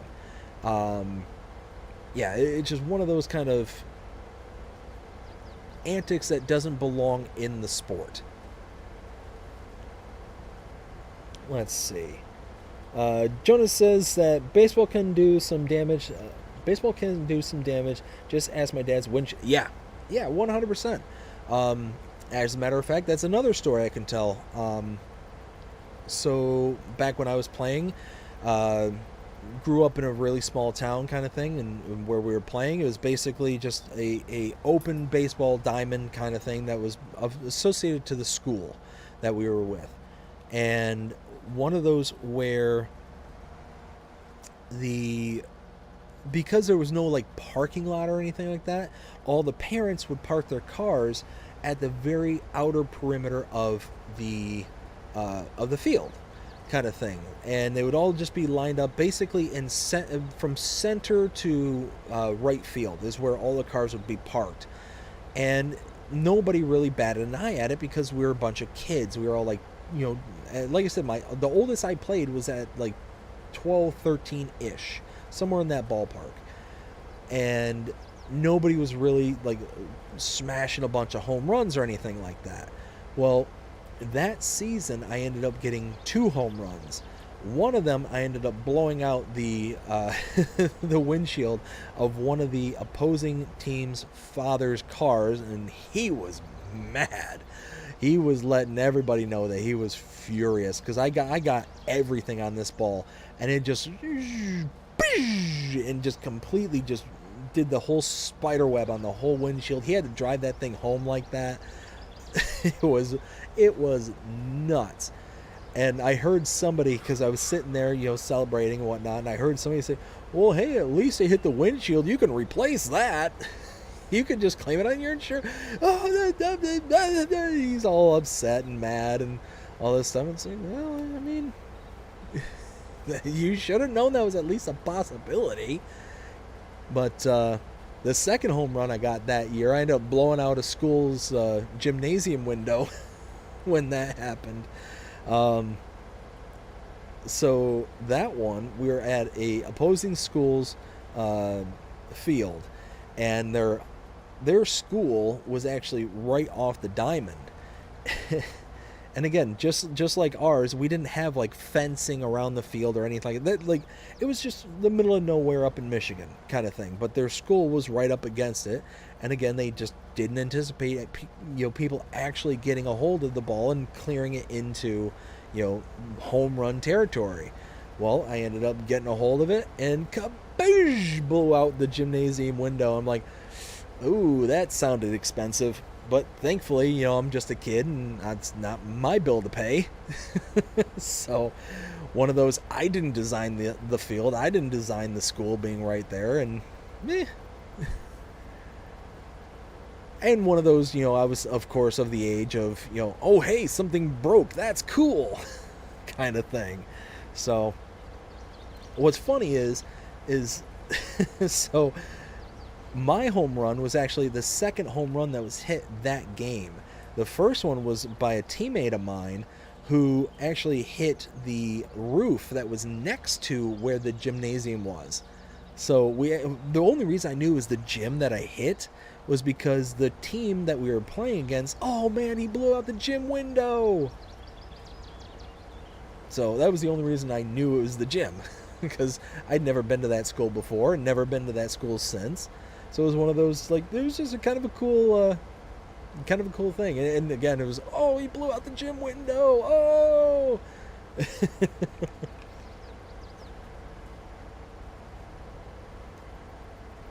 There we go. Let's see.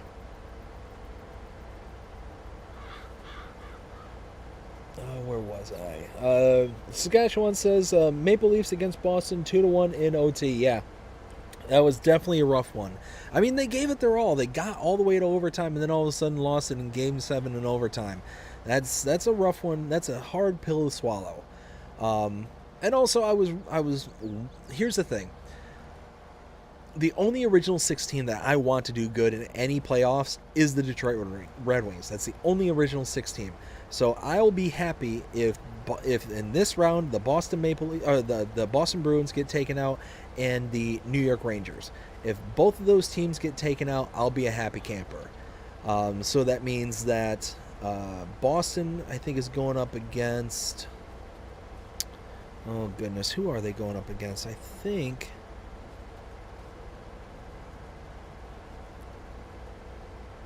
Oh, the Florida Panthers. Yeah, they're going up against the Florida Panthers. So I want the Florida Panthers to win that one. And then New York is going up against the Carolina Hurricanes. And of course, both the original 6 teams have won both of their original games. So one of those where I really hope that the Florida Panthers and the Carolina Hurricanes can come back from that. But both the Carolina Hurricanes and the Florida Panthers have been sitting for a while. Both of them won their series in 5 games. To where Boston just finished their game 2 nights ago against the Toronto Maple Leafs. Now the Rangers also been sitting because they swept the Washington Capitals. So we'll see how all that plays out. Let's see.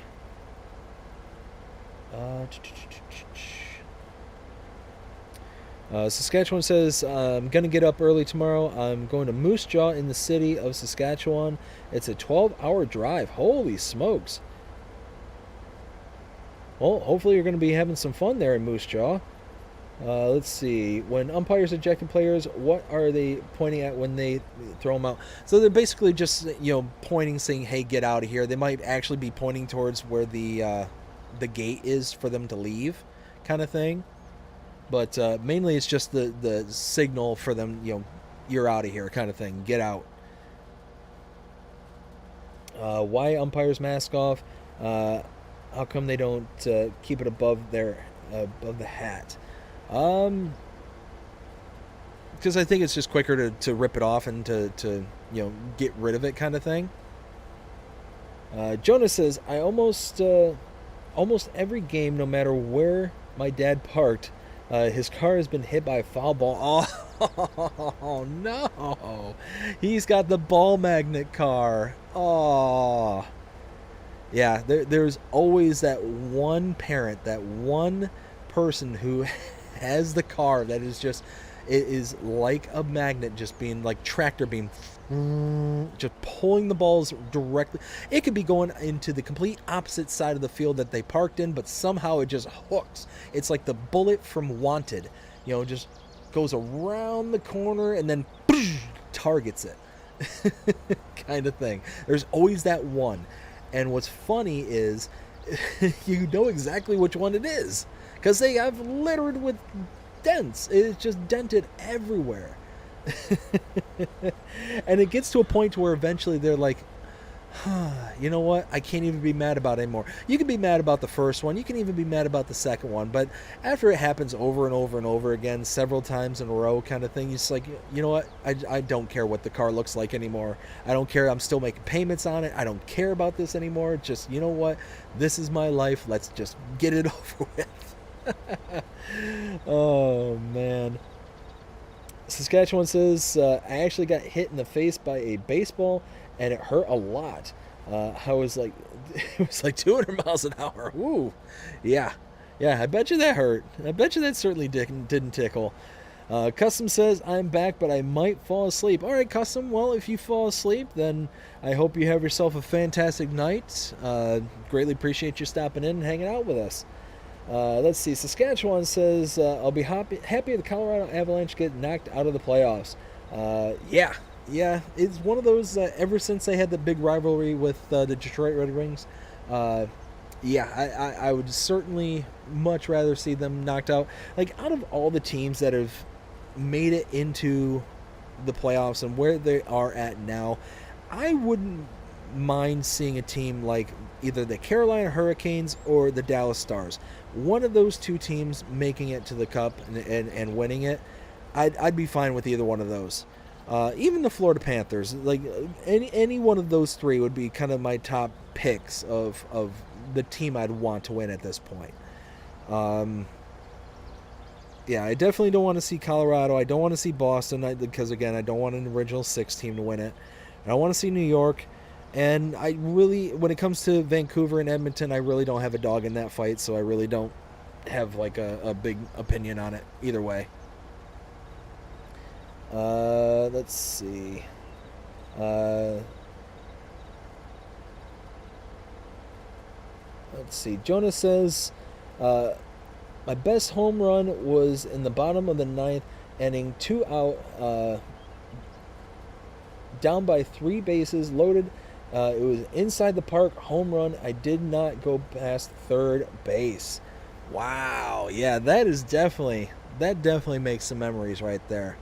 Like I said, one of the funniest situations I was in, because I originally started out in outfield when I was really, really young. But then eventually I got put on first base, and I loved being first base. That was so much fun. But one of the best situations that happened when I was playing first base is we were starting to learn to do trick plays, trying to catch players off guard. Well, one of the things I ended up doing was pretending that I threw the ball back at home plate. Now, this particular kid that I did this against, I knew them because their mother actually babysat me. So I was very aware of who they were. He was a little bit younger than me, not by much. I think he was like a grade or two younger than me. And one of those where he was the catcher on their team. So he would sit there and jaw at you whenever you would get up to bat and start, just trying to get you to swing or just, acting obnoxious, doing all that kind of stuff. Again, things that I don't necessarily care for. Well, he got up to first base, and the throw, he beat the throw kind of thing. Well, I pretended to throw it back to the pitcher, and his whole team is just freaking out. Don't go, he still has the ball. He takes a step off the bag, I tap him with the ball, I show it off to the umpire, and then he's out kind of thing. And it was 2 down at that point, so he was the third out. So he was mad. He was so angry at me that I did that to him because he wasn't paying attention. So what ended up happening was, after everything was all said and done, I got up to bat, and that's when he stopped talking, and that's when I knew he was mad, is because he wasn't saying a word at this point. Well, I hit the ball, I get I get to first base, and then I start making out to second base, and as I'm making my cut into, going towards second, he throws the ball, but instead of throwing it to second base and trying to get me out, he throws the ball at me. Like, he's mad. He's trying to actually hit me with the ball because he's bitter at this point. And it misses me. I duck down, and it completely goes by me and goes into center field. Well, at this point, I'm now rounding second, going to third. So basically, I took a single, what should have been a single, what may have been a double, and turned it into a triple at this point. And it was just one of those, one thing after another with this kid, that you could just tell just nothing was going right for him that game. It was, for me, hilarious. For him, he was obviously very mad. Very, very mad. Let's see. Ball didn't go past third base. Oh no. Wow. So yeah, there was a big old fumbling around for that ball. Woo. Let's see. Saskatchewan says, I'll be happy Edmonton Oilers win the Stanley Cup. Yes, I can definitely see how you would want...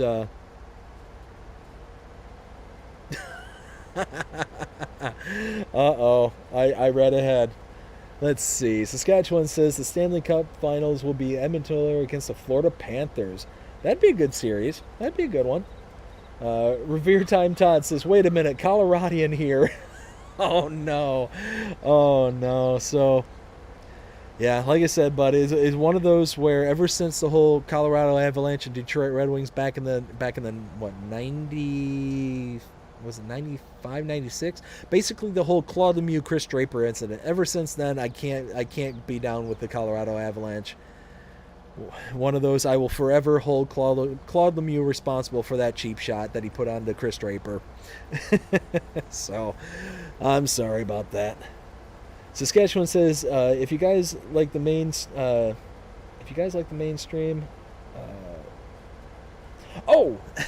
sorry.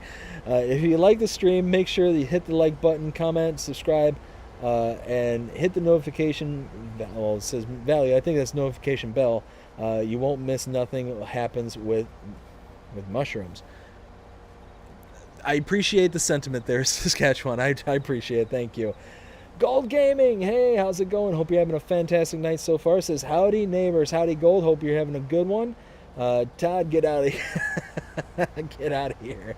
My favorite American team is the Chicago Blackhawks. See, again, another Original Six team that I can't get down with. One of those that if you're an Original Six team that is not the Detroit Red Wings, I'm sorry, we cannot we can't party. But yeah, no, it's one of those. Go Carolina Hurricanes. See, like I said, it's one of those that I can get down with the Carolina Hurricanes. I would certainly be okay with the Hurricanes getting in to the Cup and getting to the finals. And why, Google, stop listening.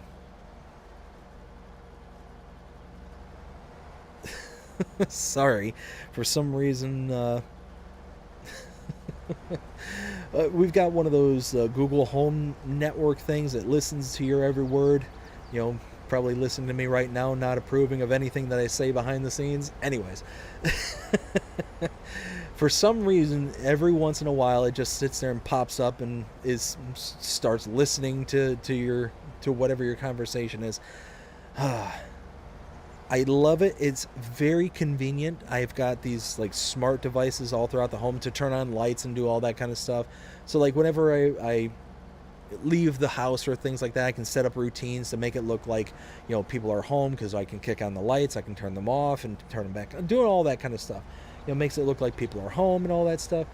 Also got you know, I can turn off lights at the end of the night, just, you know, with a single click, or just by saying, hey, you know, turn off the lights, kind of stuff. It's very convenient, but I don't like, you know, the possibility of like it listening to everything I'm saying.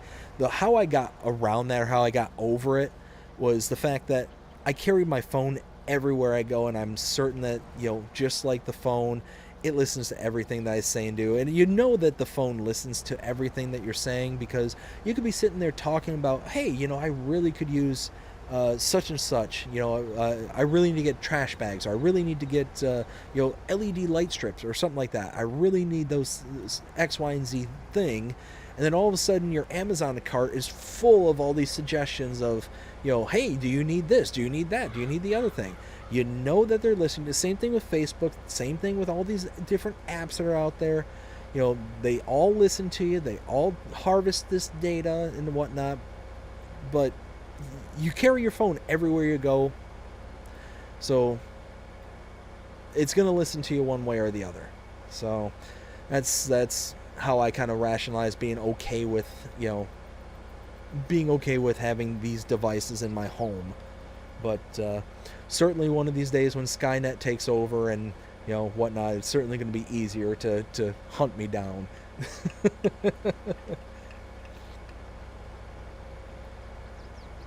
And I hope everybody understands and appreciates that reference. All right, so now we can... Oh, wait. Ooh, don't do that. Don't do that. We got another field to work on. Ay, ay, ay. Can't do that now, can we? Alright, so we gotta head through here.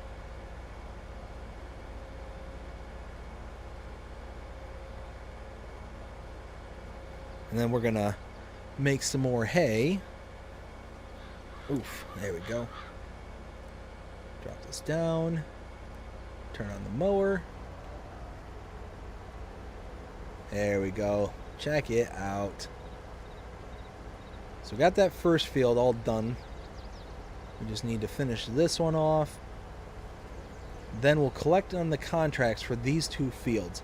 We'll get these 100% done, but because the next one is a silage contract, we can get that one working with the other set of equipment.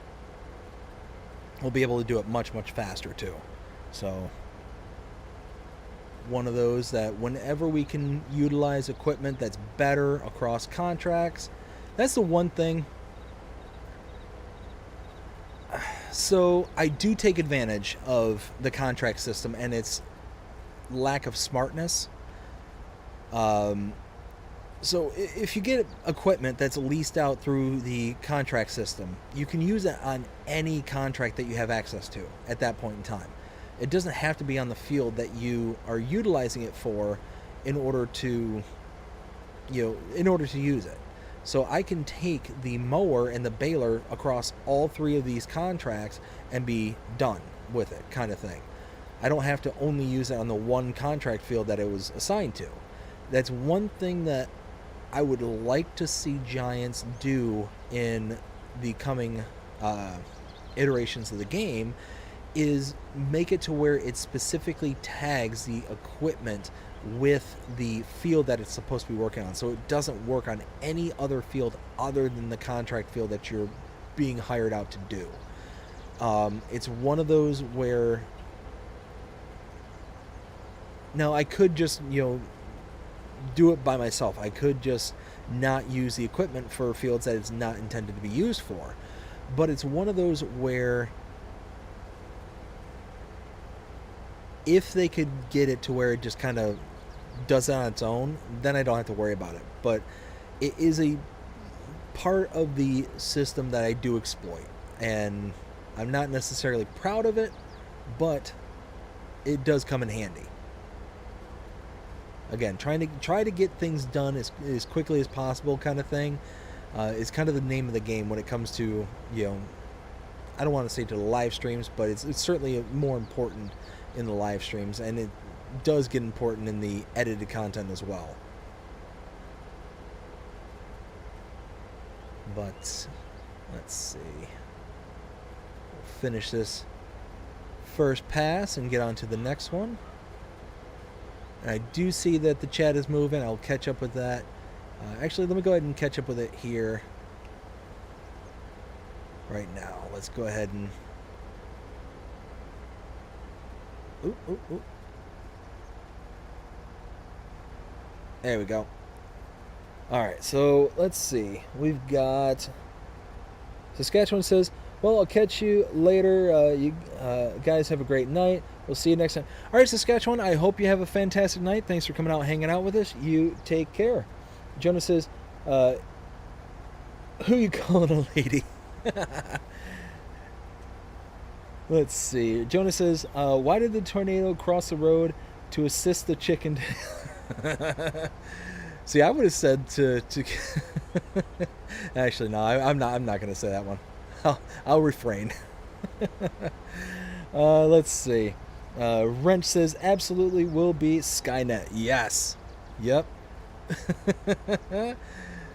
One of those that it kind of worries me seeing how far and how fast technology has grown over the past several years, especially now when you got things like AI and all this stuff. Like, it's genuinely concerning. It's not to the point where they're going to be sentient and start taking over the world kind of thing, but one of those where with the realm of AI generated videos and all that stuff. Like, you can have all these videos. I was watching one the other day where it was just somebody's head plastered over somebody else's body, but it was done in such a way that, I mean, it looked legitimate. Like, if I didn't know any better, then you could really pass some of these things off as them actually saying the things that are being said. Now, this one was flagged with, oh, hey, warning, this is not the real person. This is just kind of a, test of, of systems and all that stuff to see how, realistic we can get this to look and how to sound. And then you got all the kind of, text to voice kind of capabilities where you can basically scan entire databases of people's voice. Like, you could take all the recordings that I have out there in perpetuity over the past year and a half and be able to then compound an entire dictionary of words and stuff of me saying them, and then you can ram them together and actually have me saying things that I didn't actually say. It's wild, and it's really, really scary, especially when you think of, like, the wider implications of technologies like that, what those things can be used for, and how they can manipulate people into doing things that are not, not based in reality. It's really terrifying, those kind of applications, and I'm sure that they're being used to some degree or another that people are just not aware of.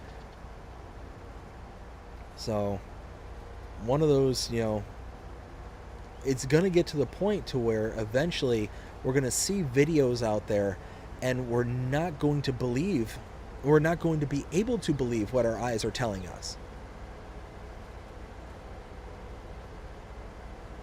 It's going to get to that point one of these days.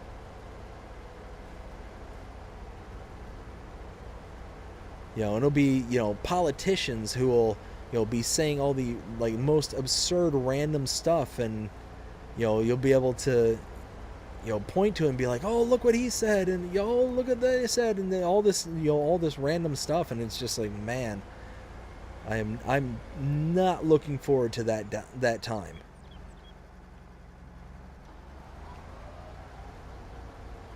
There we go. Let's get this running. Yeah, perfect. All right, let's catch up with the chat here.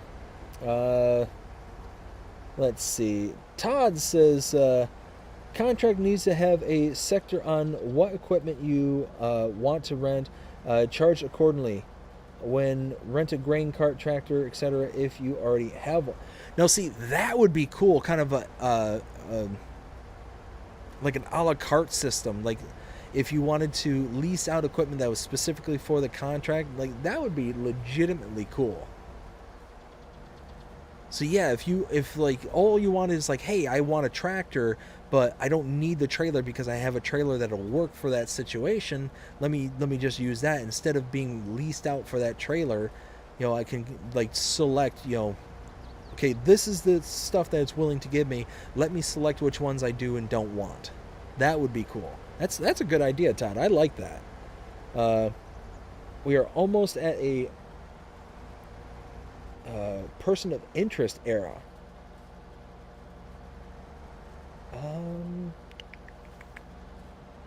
Can you elaborate on that, Todd? I'm not exactly sure what you mean by that. Davies Farming. Hey, how's it going? Hi, everyone. Hope you're having a fantastic day so far, Davies.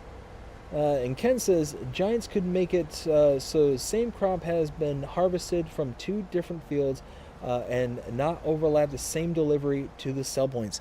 Now, see, I don't necessarily mind that they go to the same sell points. Now, I would like there to be a bit more randomness when it comes to deliveries. Now, I know that's all limited based on what sale points you have and whatnot.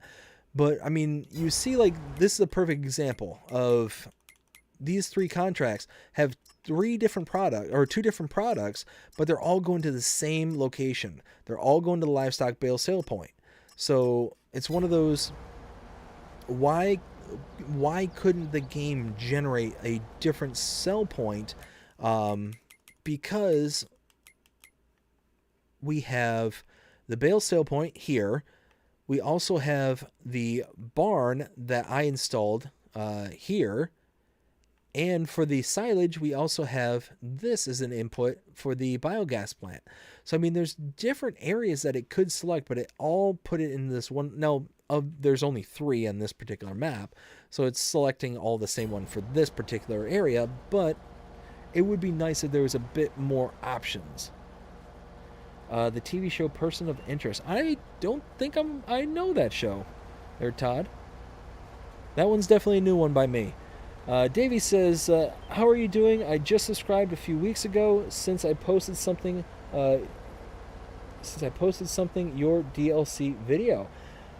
Well, I appreciate you subscribing, and yeah, I do remember you when you subscribed. Yeah, so the DLC video is that was the live stream when we were talking about it all being broken. I think it was when myself and Will and several others were all talking, and kind of like I was more kind of hearing and finding out about this in real time, if I remember the situation correctly. But it was one of those, we were actually we just got done talking about the DLC not too long ago, and how kind of disappointing it is, especially the fact that we were charged for that DLC. But, I mean, it is what it is. It's one of those that, we can sit and complain all day if we wanted, but not going to change anything. So let's see. Let's get to work with this. Let's drop this down, unfold this, turn on the lights. Let's see. Let me do something here real quick. There we go. Perfect.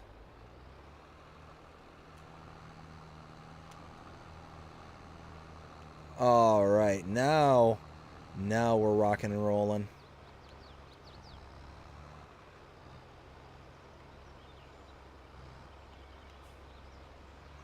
There we go.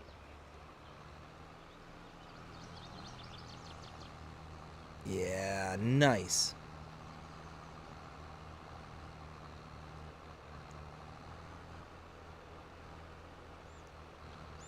Let's see. Haven't bought the DLC because of it. Yeah, it's one of those where I pre-ordered the DLC a while ago, but it was one of those where I probably, like me personally, I probably still would have bought it.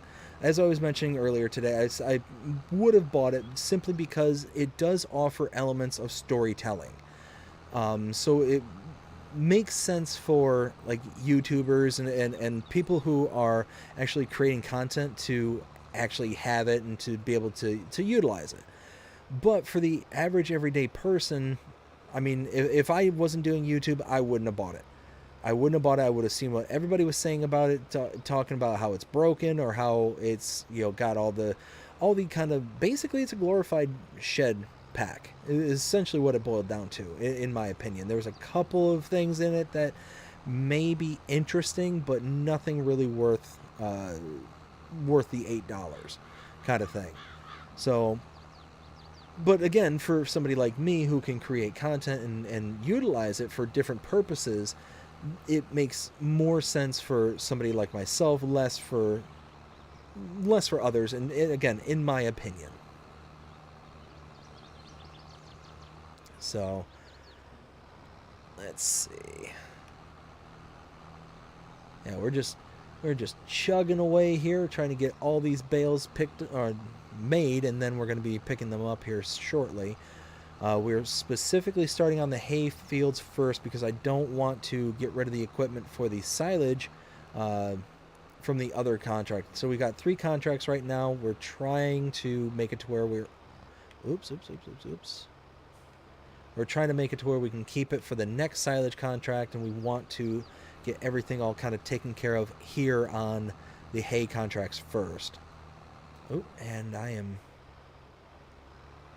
am just missing product. Unacceptable. As we say around here, no product left behind.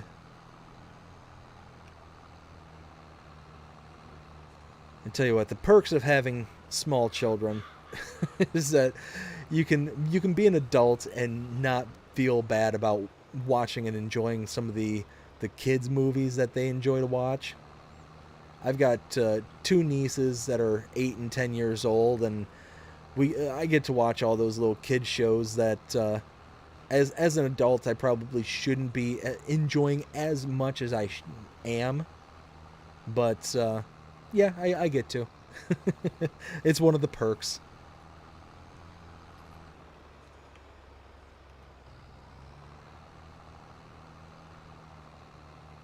There we go.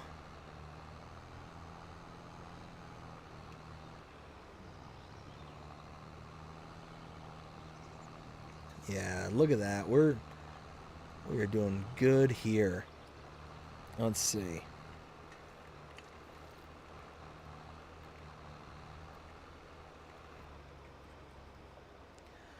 Let's see. Ken says, let's catch that in just a second.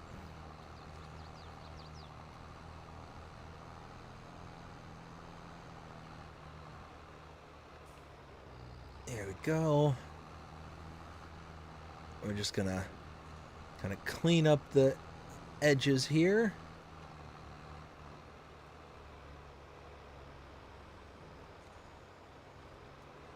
Bloop, bloop, bloop, bloop, bloop, bloop.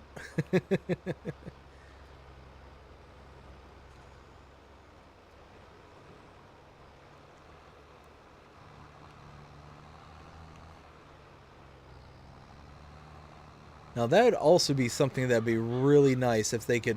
I don't think there's something they could figure out, but it'd be really cool if Giants could take and figure out a way to make it to where the baling could be automated, like actually have workers that could do it. But like I said, I'm less hopeful about that one because, I mean, let's face it, we can't even get stone picking AI that works decently.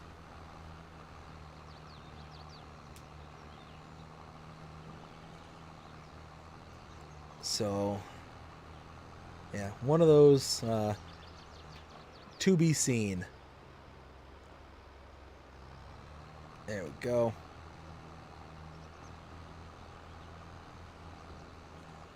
Too many. What? How is there too many bales? No, no, no. 50.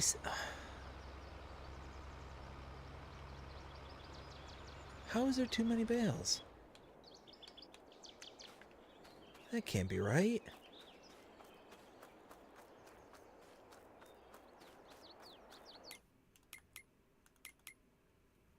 $56 bales have spawned.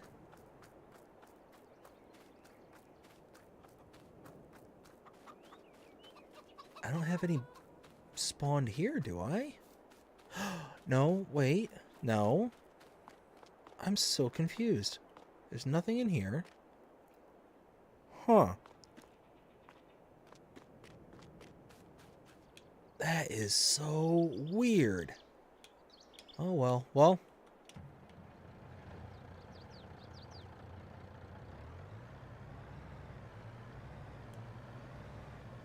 I don't have any idea why that would be forcing me to pick the stuff up already. Because normally you're supposed to have like room for 200 bales. Oh, and I just clobbered that bale.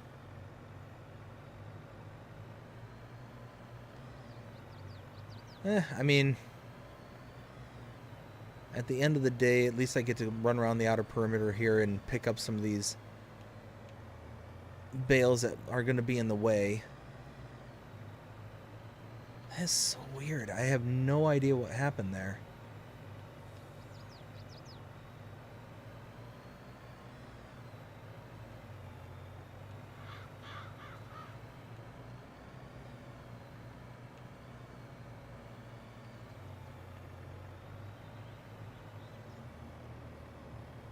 Now we're just going to keep heading around here and trying to get everything all picked up.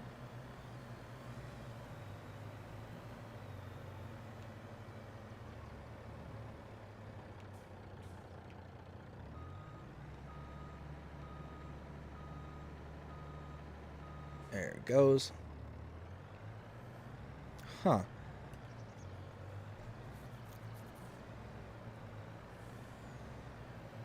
So you figure we've only made,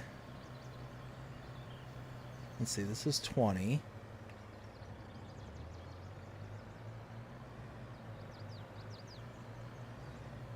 How many more bales? How many bales in total did we make for this field alone?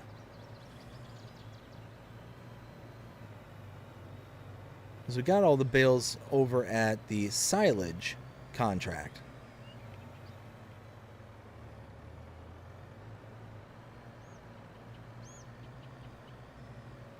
Let's see. So at 25 so far.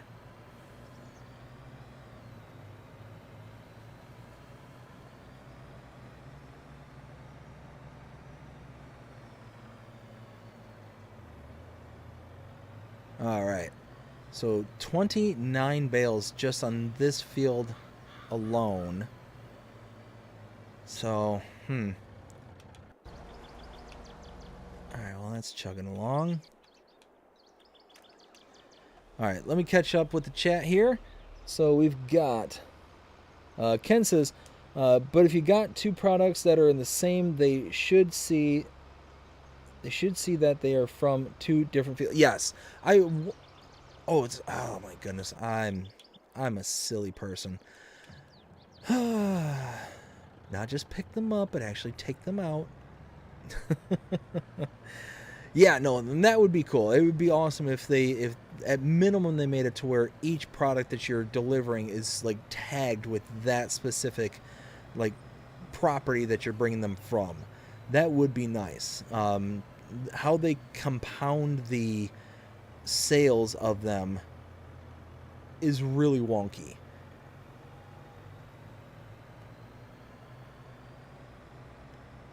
All right, well, some reason it's making me bring these over to sell. Yes, I am going to the right place.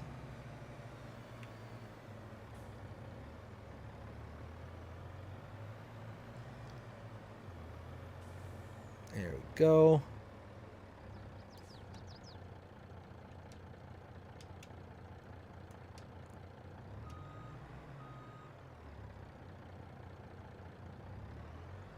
There we go.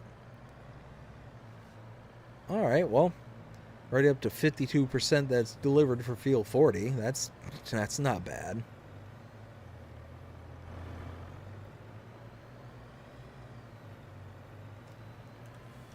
And at least we're not having to drive too far. It's not like it's on the complete opposite corner of the map.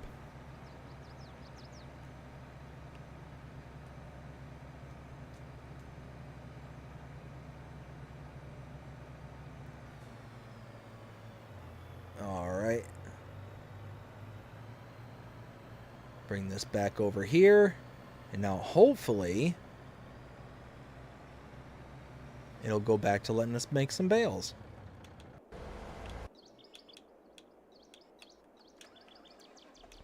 There we go. Perfect.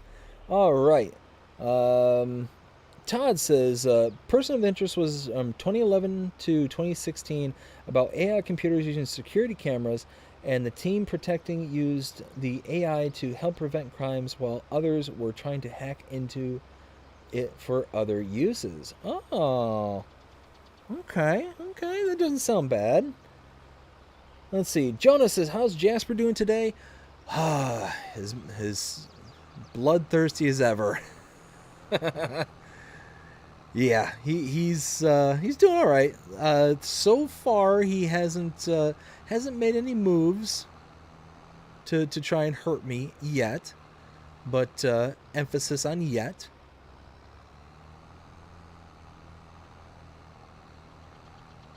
All right, so I think we ought to be good from here to be able to get some more bales and stuff made. Whoops.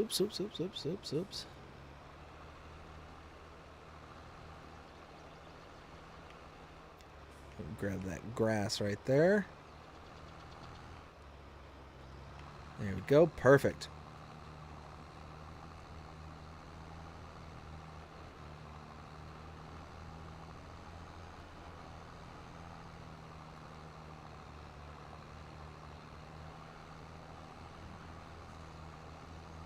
Finish this pass here, and then I'm going to catch up with the chat. Going to get through everything. There we go. Look at that. Perfect. I'll get set up right here. Just like that. Okay. So let's see. What's everyone saying here? So Ken says, so you can complete that contract without completing the other one first. That's all. Yeah, no, 100%. I feel you there, Ken. I would like that. That would be a cool addition. The product that's for that contract goes to that contract. It doesn't go to doesn't compile everything. Doesn't make it like two contracts into one. You're basically completing the volume load for both contracts. That would be nice.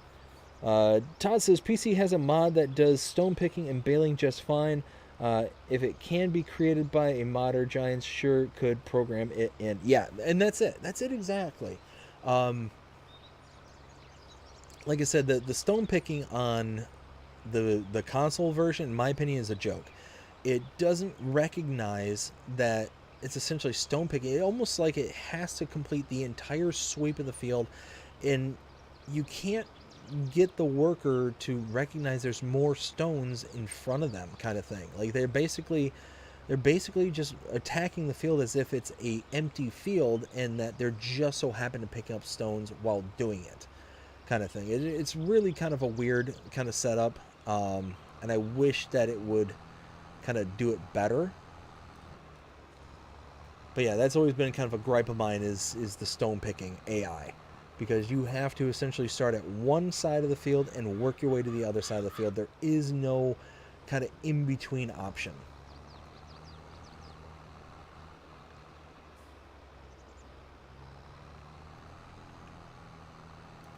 Let's see. Davey says, I just wanted the new DLC for the washing drum. That was a waste. That it was a waste of money. And I'm trailing off there. Yeah, waste of. Yeah, I mean the washing drum would have been really cool, but the payout for the items that you wash aren't worth it. I mean, what's sad is what seemed to be the coolest object, in my opinion, was the lily sphere, the one that you can take sulfuric acid and make it into fertilizer. That, in my opinion, is probably the best mod that's in that pack. But one mod does not a pack make when it comes to paying for it. So, I mean, there's certainly some mods out there that are worth paying for if they're good enough, kind of thing. Like a single mod kind of thing. But that's going to be pretty few and far between, in my opinion. I'm not going to want to spend, $2 here, $3 there for a single mod, unless it's like a game changer of a mod. But there was nothing really in this pack that really kind of was that game changer. That's what I'm honestly most disappointed about, is that there's typically something in everything that we get, whether it's the DLCs, whether it's mods, or there's something out there that will make it kind of be worth its weight, kind of thing. But I just don't feel like this pack really did anything. It certainly didn't move the needle for wanting to do anything with it. But it did have potential. That's what I think I'm disappointed with, is that it had the potential to do something really good, but it just kind of fell flat.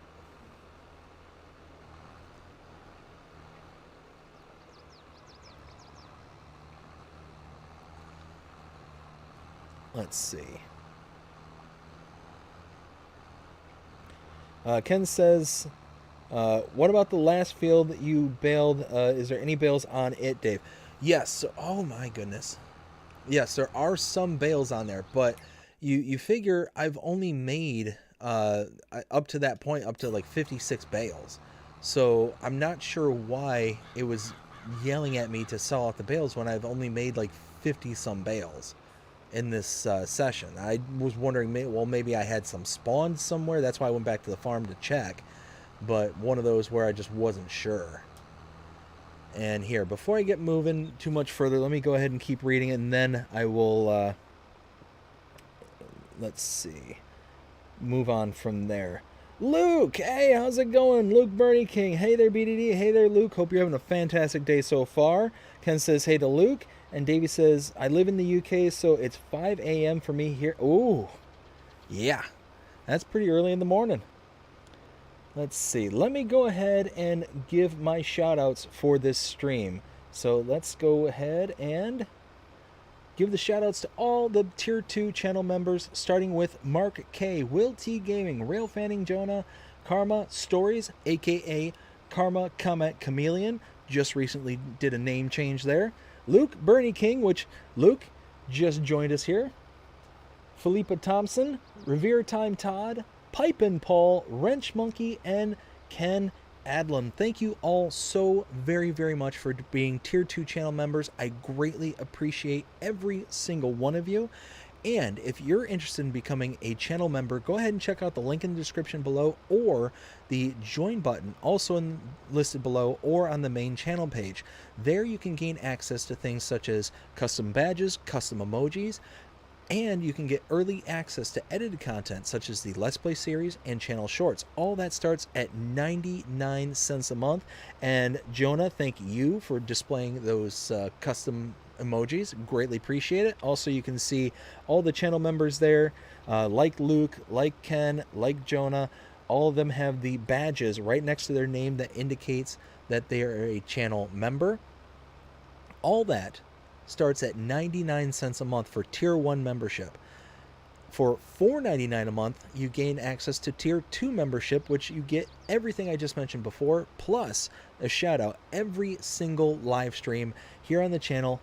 Again, I want to thank every single one of my members. Thank you all so very, very much. It goes to help the continued sustainability and the growth for this channel. It helps out an absolute ton. Thank you all so very, very much. I also want to give a huge shout out to all of my subscribers. We are rapidly approaching the 1,600 mark for subscribers. I mean, just feels like yesterday when I had 1 subscriber. You know, it was a year and a half, not even a year and a half ago. And now we're almost at 1,600 subscribers. A lot of that has to go out to a ton of help from a lot of very awesome creators. Like I mentioned earlier, Driver53, thank you again so much for everything that you've done to help support this channel.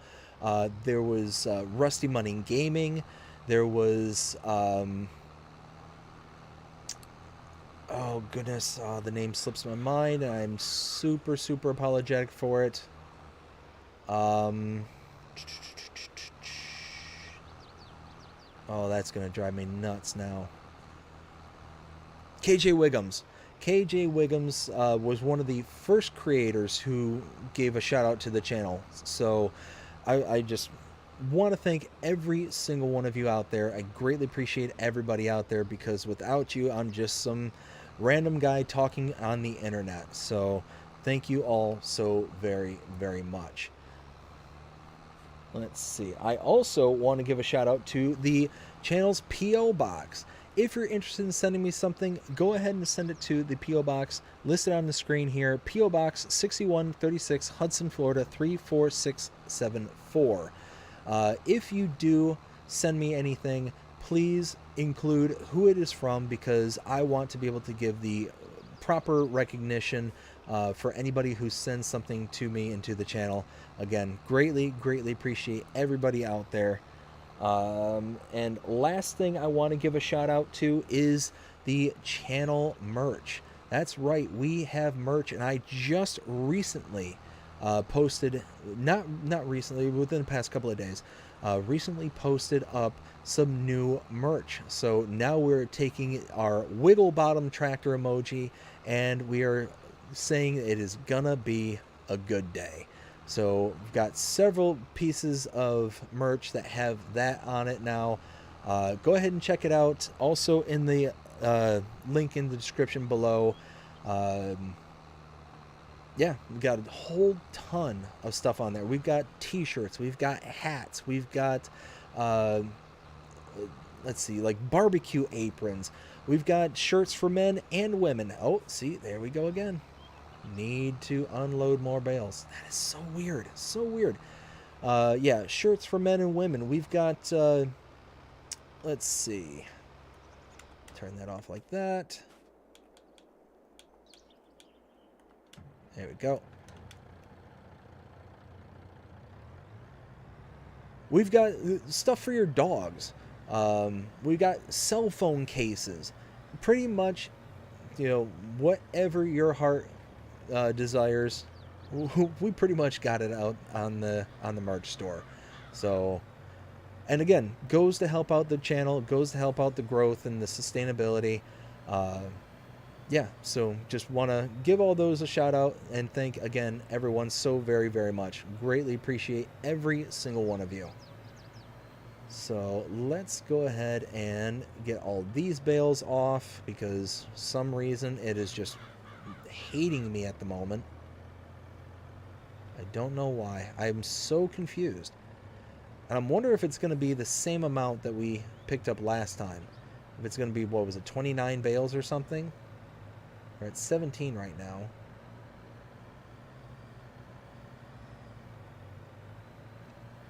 Might be one of those things where we need to spawn all the bales that we have in storage and re-put them back in storage. I don't know.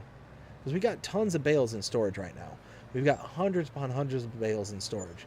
I'm wondering if maybe one of the storage facilities is broken for some reason.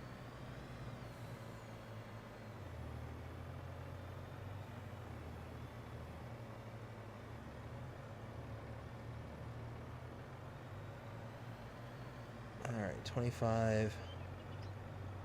So we got 27 bales here. Huh, that is just so odd. I don't get it.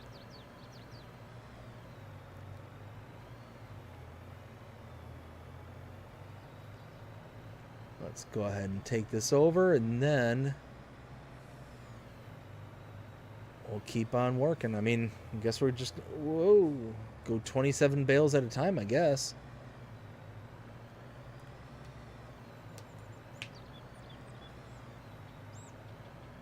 Let's see. Davey says, my own custom emojis, LOL. Very nice.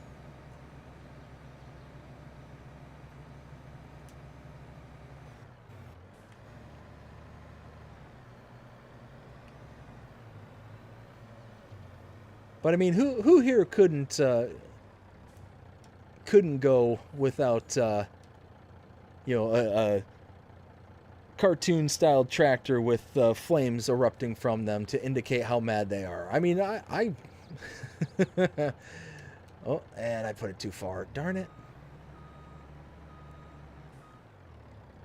Or having the wiggle bottom tractor. I mean, that one there.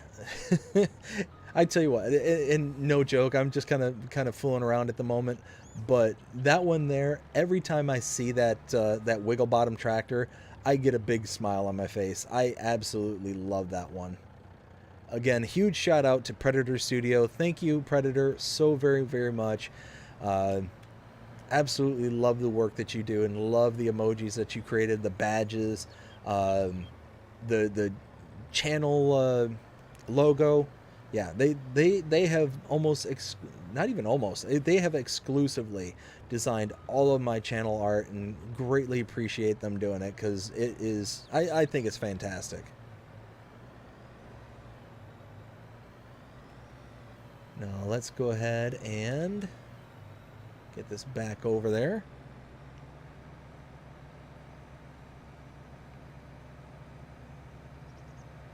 Ah, there's a truck there. Didn't see that coming. Now that's the other thing. I understand why the physics work the way they work on this game, because the traffic splines basically are at a fixed point and they don't delineate from that fixed point. It would be nice to be able to get some kind of either rubber banding or just something to where the game doesn't take your vehicle as like this puny piece of equipment going at no miles an hour and then all of a sudden just slingshot you across the screen. I think that would be kind of a nice little addition. There we go. All right, so we've got Davey saying, "I just stopped playing Valley Springs." Oh, that's a good map. I love Valley Springs. That is a good one. Luke says, "Has 4B Gaming done one yet?" 4B. I'm sorry, Luke. Have they done one yet? What? I'm not 100% sure what you're referring to there. Jonas says, "BDD, when you're live, it's always going to be a good day." Yes, I agree. It's one of those that, and I appreciate you saying that, Jonah. I really do, and I have an absolute blast doing this. I have an absolute blast coming on here and being able to, be able to stream, to be able to hang out with everyone, and just have an awesome talk and conversation with whatever the night brings up, kind of thing. I genuinely enjoy this.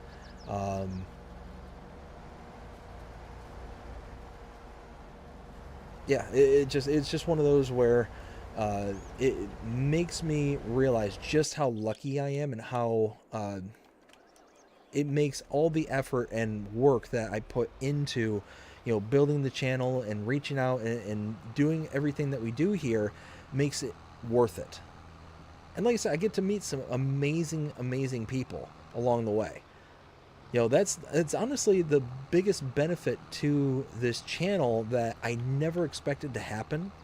Because originally when I started this channel, I had zero intention to do live streams. I wasn't going to do it whatsoever. It was actually my brother-in-law, who I've mentioned on the channel before, who kind of talked me into it. He had a YouTube channel.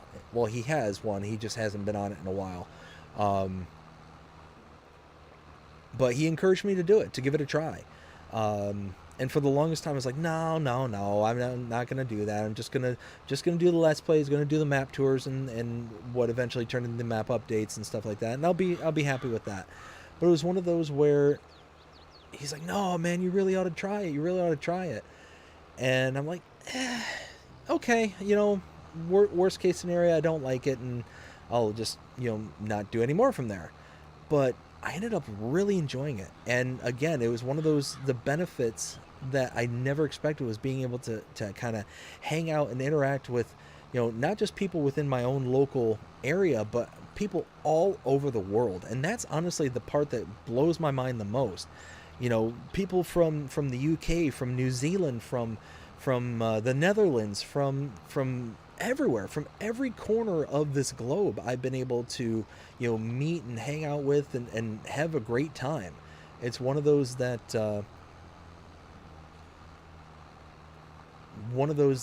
I'm very, very grateful for having the opportunity to be able to do this. So, one of those where I want to keep on doing this. I want to keep on growing. I want to keep working hard so that, maybe one day we can start doing bigger and better things. Like I said, I really want to be able to do some really cool stuff here for the channel. Maybe start doing some things out in real life kind of thing. Do things beyond, the gaming world and do stuff, set up like meet and greets. That would be awesome. Be able to come out to people's local areas, starting off small, starting out here in, Florida, maybe in the several states that surround Florida, and then kind of move on from there. That would be something that I would really love to be able to do, is be able to one day start actually meeting people in person. That would be fantastic. But it's just, like I said, one of those where I plan on putting in the work, I plan on putting in the hours, and you know, I've never been one to shy away from putting in the effort. And hopefully one day we can get there. Let's see. Let's go ahead and keep on chugging around. Let's stop here.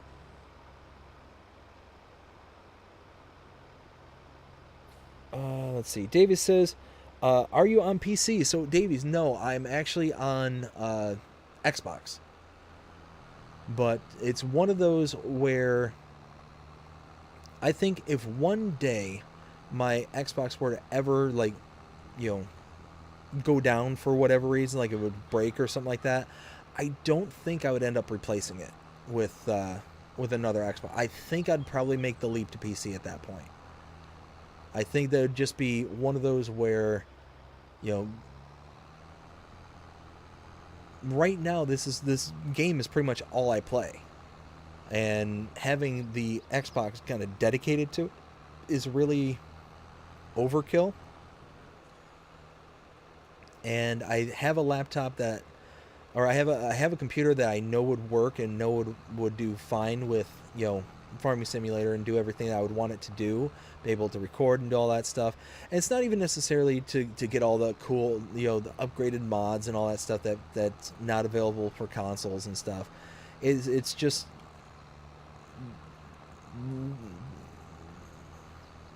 really wouldn't be a need to spend the extra, you know, several $100s to get the new console or get the console to replace it with, when I've got something that could theoretically work.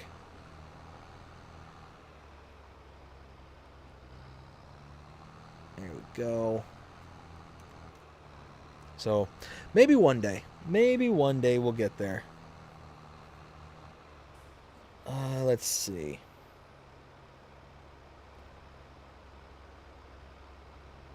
Luke says, as in a raid. As in a raid. No, the last raid that we had here recently was with Driver 53. Performed another raid just the other day. Last Wednesday, if I remember correctly. And we're back to not having enough room for bales. Wait a minute.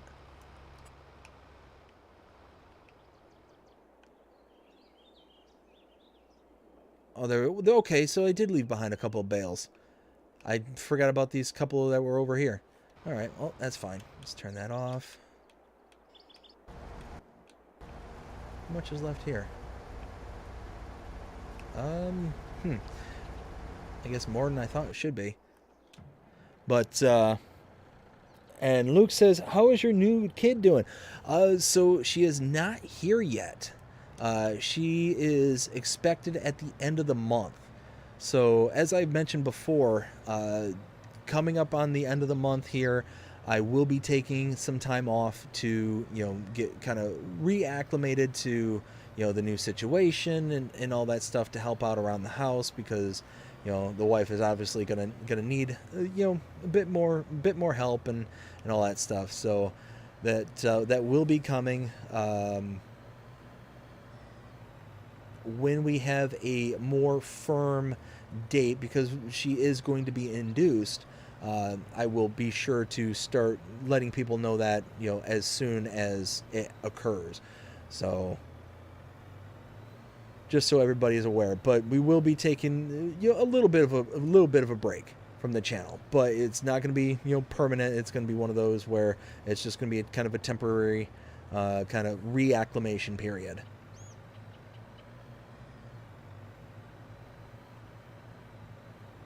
But I do appreciate you asking, though.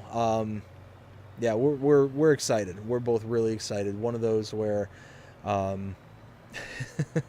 where our oldest daughter now, it's kind of weird to say that, but our oldest daughter is starting to understand that something's happening, I don't think she knows exactly what just yet, but it's really funny. Ooh, you know what? Let's do this. Jasper, don't do it. Don't do it, Jasper. Oops.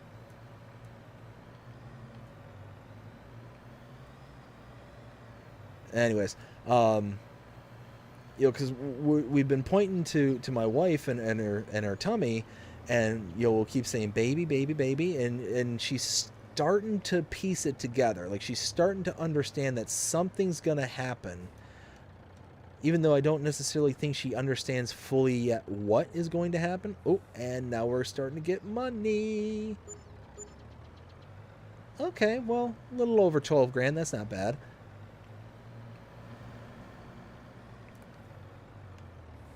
Yeah, it's one of those where, because we had to go the IVF route and all that stuff, we're really excited. We're really looking forward to it.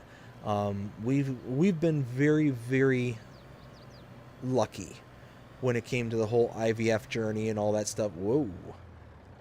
Because, as I mentioned before, the statistics that we had gone through, we were on the very, very low end, and we not only got lucky once, but we're getting lucky twice, kind of thing. So it's certainly one of those that, as I mentioned before, when it comes to IVF, I would never, never wish this on even my worst enemy, kind of thing. It is one of the hardest things that anybody will ever have to go through.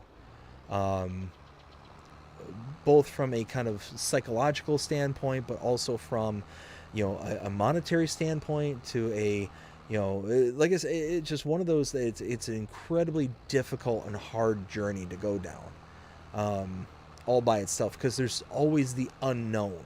There's always you don't know what could happen tomorrow, kind of thing, and you don't even know if anything that you're going to do is even going to work, kind of thing. And you literally are putting all your eggs in one basket, and pun intended, for a maybe, for a maybe. It's really hard. It's really, really tough, and we've been blessed. We've been absolutely blessed, and again, grateful and thankful for everything that we have. And like I said, my little girl, she's 2.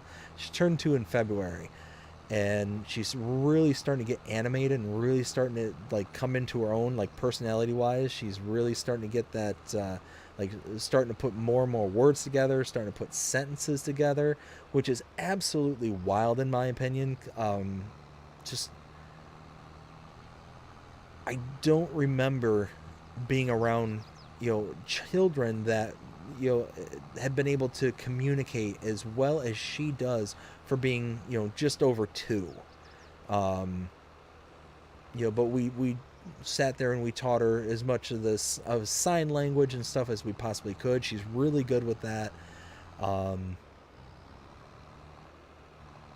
I think it made, the whole parenting thing a lot easier. It's a lot less guessing, and a lot more, we know exactly what it is that she's looking for. If she wants something, she starts to fuss, she will actually, like, be able to communicate what it is that she needs.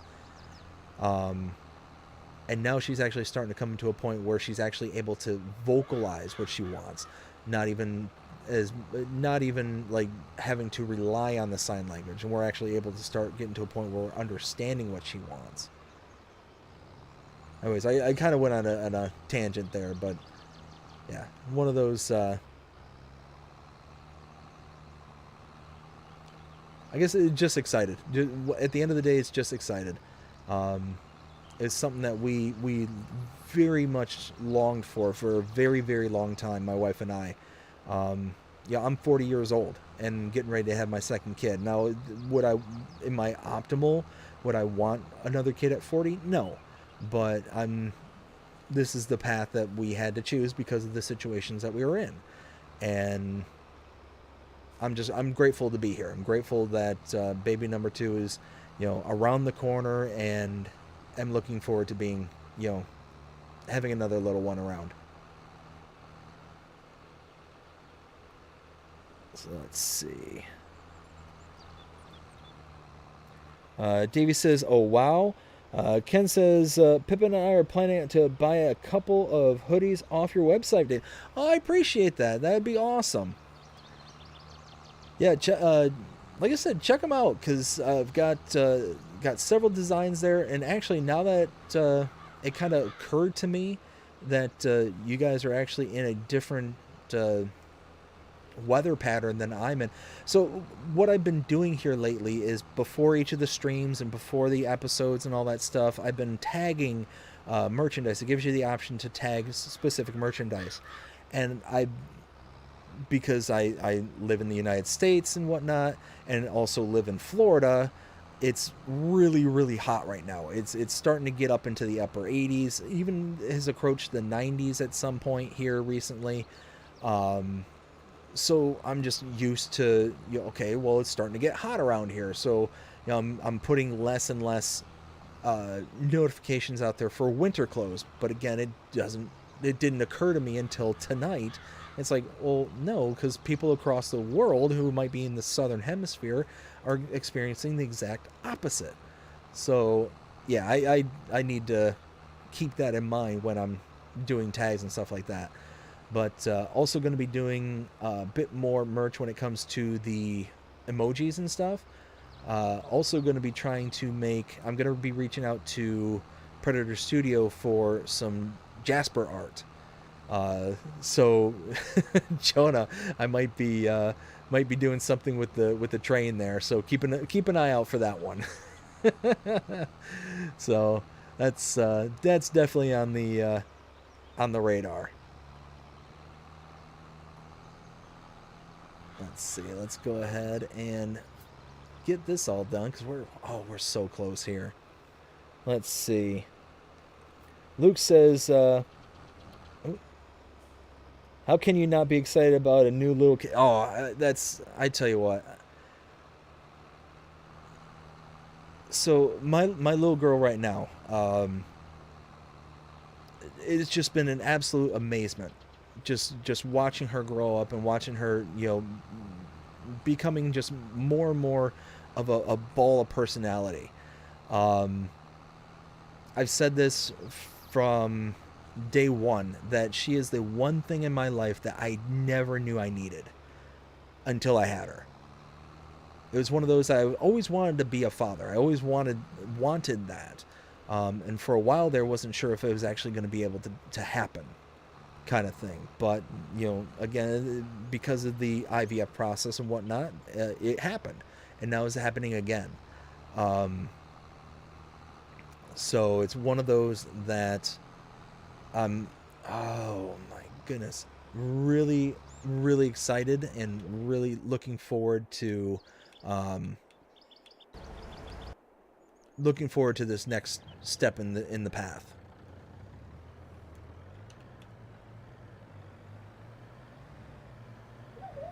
Oh, and now we've got a dreaming dog, so might hear that in the background. Let's see. Oh, and so that was the puppy who kind of whimpered in her sleep, and she ended up whimpering so loudly that she ended up waking up her sister, and now her sister just jumped off.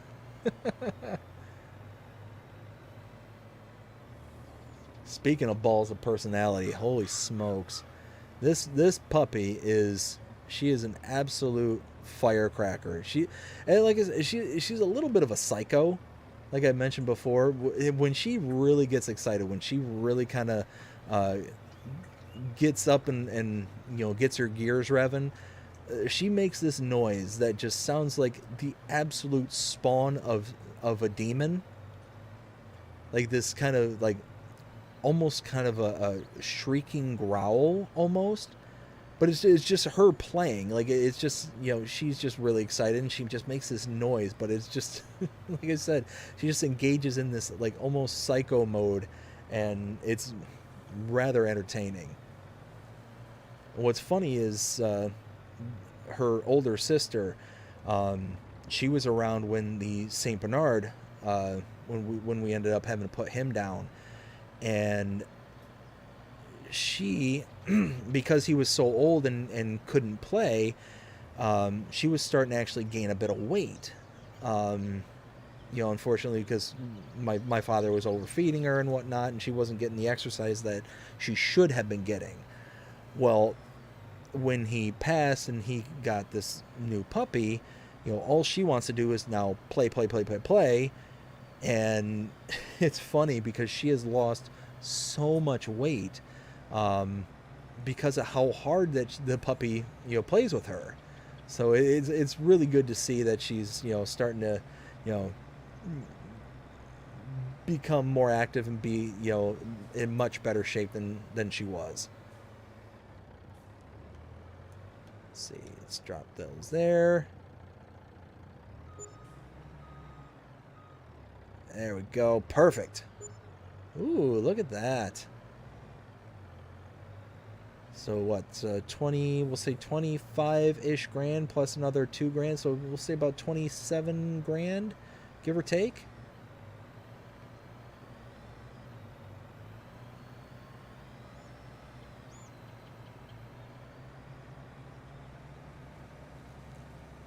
Let's get back over there. Perfect.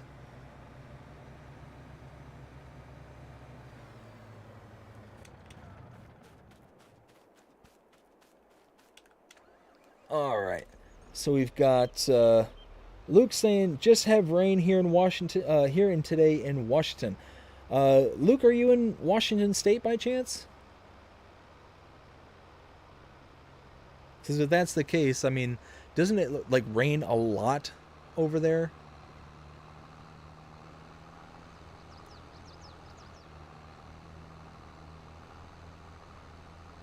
Washington's not a state I've ever been to, but actually it's funny that my father was just there. He just flew through Seattle to go on his trip. So he was really he's really been looking forward to this trip for quite some time. Just went on a cruise there out of Vancouver, and he's really excited about it. This is the second time he's gone on a cruise in his whole life, so he's really excited about it. I think no, the worker's almost done on this field. Washington State, okay.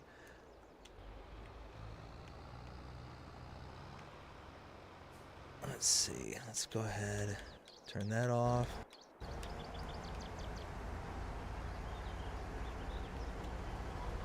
Perfect. All right. Got that all done.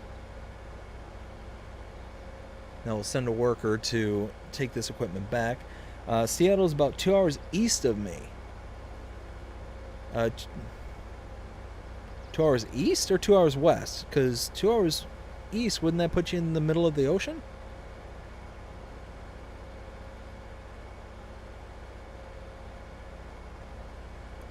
I thought Seattle was there over by the coast, like over by Puget Sound.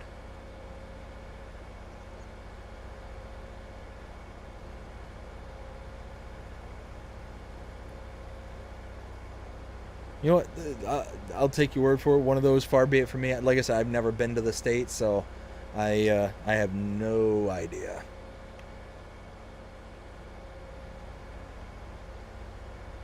One of those is like my, what, 3rd grade geography is trying to kick in right now.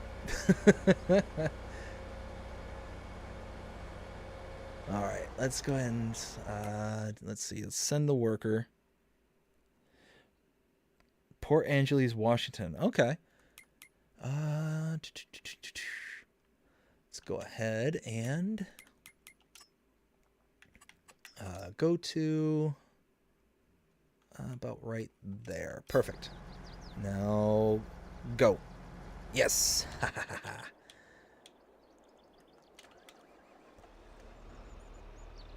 There we go. Now we're gonna chug around, pick up all the bales off of here.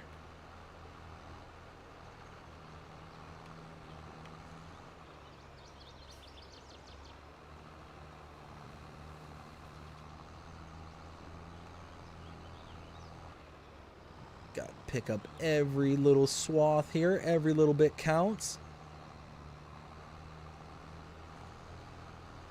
All right. Yeah, we're rocking and rolling here. We're getting a lot done. I'm actually really surprised with how big these contracts are, how fast we've actually been able to get this done.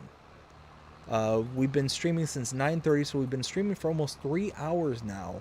And you figure we've got almost all 3 contracts. Well, the 2 hay contracts are done. They're completely done.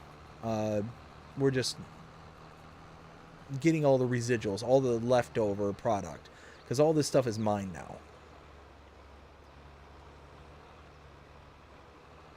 There we go.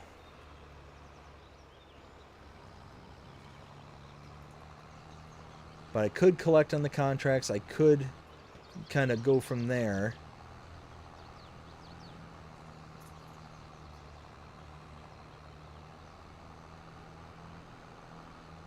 Ay, ay, ay. Big old chunks of grass that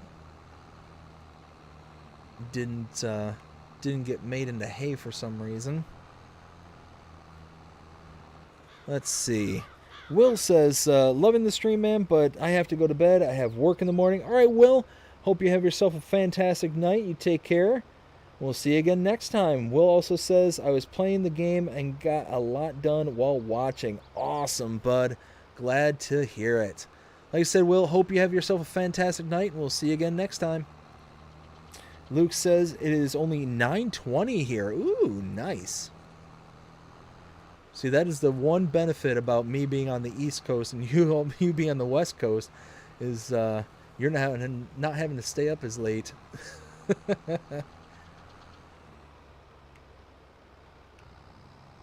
There we go. Let's go ahead and make one more kind of outer lap to give us just that little bit of extra space. Oh, nope. I want that grass. Get back over here. There we go. And again, after this, we got one more contract that needs to be worked on, and that is a silage contract. So that's why we're kind of hanging on to all the bales over at the other field, is that way we don't collect them and accidentally lose out on money. Because, as I mentioned before, I ended up having a $160,000 contract for field 34. That was the expected payout for that contract. I ended up missing out on it because I saved, backed out of the game, or backed out of the save file, and then came back into it to what I thought was fixing something, and it did. It did fix the issue that I was having, but the problem was that then I couldn't collect on the contract because I had already taken all the product that I wanted over to the sell point and didn't collect on the contract before leaving the save file. So, yeah, one of those. Be very, very mindful about the contracts, about completing them, because if you're not going to want to collect on them right away, you might not be able to collect on them.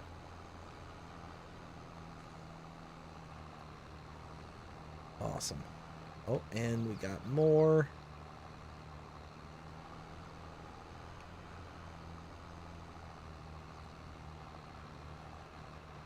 Yeah, look at that. Oh, and yep, we're missing more chunks. Doing figure eights. There we go. Now, oh, we're gonna get. We're gonna miss that.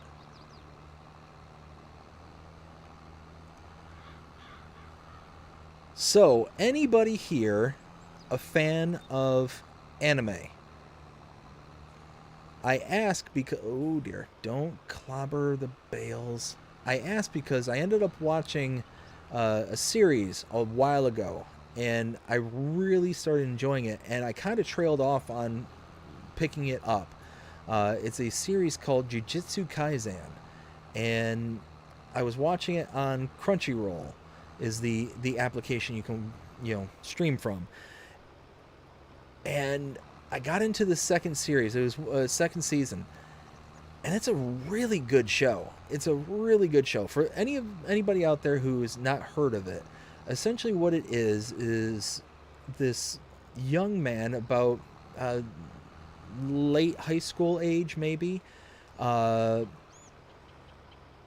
is just this kind of, I don't want to say ordinary kid, because he's a bit stronger, a bit faster than like the average kid. Like he's basically, you know, a kid on steroids. Essentially, probably the best way to kind of classify him.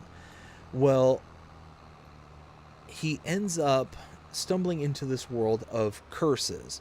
And curses is basically the Japanese version of ghosts and demons. And what ends up happening is he stumbles into this world where he becomes a vessel for this very, very powerful demon, like the most powerful demon ever. And he's basically offered a choice of learning how to become a fighter, as how to be able to get rid of all these other demons that are in the world, and collecting the rest of these parts that turned him into a vessel for this bigger demon, so that later he can be destroyed, aka they would kill him to kill the demon, because if this demon were to ever be free, it would basically be the end of humanity and life as we know it, kind of thing. Well, he's given an option: either we kill you now, or we kill you after you collect all the things that are making you into this vessel. And he's like, oh, if I'm gonna, die either way, well, then I might as well do something that actually has meaning and purpose, kind of thing. So the story kind of picks up from there. And it's like I said, it's a really good show. It's something that I've been really enjoying. And I got into the second season, where they're kind of going back in time to go through the main protagonist at this point, and his kind of origin story. Not the protagonist, the antagonist. The bad guy. Anyways, they're going through the history of the bad guy, is essentially what they're doing, and trying to show how he became a bad guy and what kind of motivated him. And I thought that was really kind of cool, how they kind of shifted the focus on, being so heavy on this kid and his journey, to where now they're kind of making it more explaining why this person is doing the things that they're doing, what has motivated them. Let's see. Luke says, good to know when I get a PC. Let's see. Ken says, May 7th, Tuesday, 4:24 p.m. here. What country are you in, Ken? New Zealand, Luke. Ken says, love anime. Ooh, nice. Luke says, so from the other land down under. Yes. Well, like I said, Ken, if you like anime, go ahead and give that one a try. If you haven't already, it's, like I said, it's called Jujutsu Kaisen. And I'm not doing it any favors by describing it, in my opinion, but it's definitely really good. Another one I've been watching here, and actually getting ready to rewatch it here with my wife, because she was absolutely not an anime fan until I showed her two animes. One of them was what got her started on that train. What got her started was oh goodness, what was it called? Attack on Titan. That's the one that got her started. I told her, like, I really would like you to check out this show. Give it one episode. If you're not hooked by the first episode, then we won't have to watch anything else beyond that.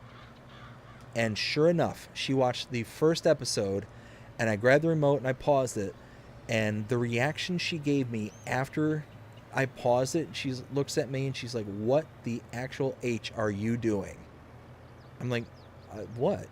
She's like, if you do not unpause this TV right this second, I'm going to kick you in the face. And that's not literally what she said, but the sentiment was there. She was absolutely hooked after the very first episode of Attack on Titan. And that's exactly how I was. I was completely hooked on Attack on Titan after the first episode. But then we ended up making it through, or at least up until that point, we would watched everything that had been released up until that point. And we ended up getting to the second to the last episode because they ended up holding the last episode for months before they finally released it here recently. It was only a few months ago that they released the last episode and released it in an English dub.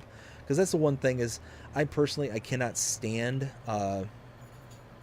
reading my videos, like having subtitles and stuff. Like if there is a section that I didn't understand or something, I'll kick on the subtitles just so I can figure out what it is that was said. If it, like the pronunciation wasn't good enough or something like that. But one of those where like I won't watch it in Japanese and then, you know, have a English subtitle kind of thing, because I'm spending too much time reading and not enough time just enjoying the content kind of thing. That's kind of how I go about it. And I know there's a ton of people out there. It's like, oh, you know, you're watching the inferior version if you're watching the English dub and all that. That's fine. That's fine. I don't mind, because it's one of those where I don't mind. Yeah, I'd much rather it be in my native language and not have to sit there and divert my attention between two separate mediums, you know, rather than just being able to enjoy what's going on kind of thing. Especially a show like Attack on Titan, where it's very visually like demanding. Like you have to be paying attention. You have to be, you know, watching the actual screen in order to, like, not just necessarily understand, but to catch the little details and understanding things that are going on. And it's a very graphic, very, very graphic show. Lots of violence and stuff like that. So it's one of those where, you know, I don't want my attention to be diverted from what's going on screen. Oof.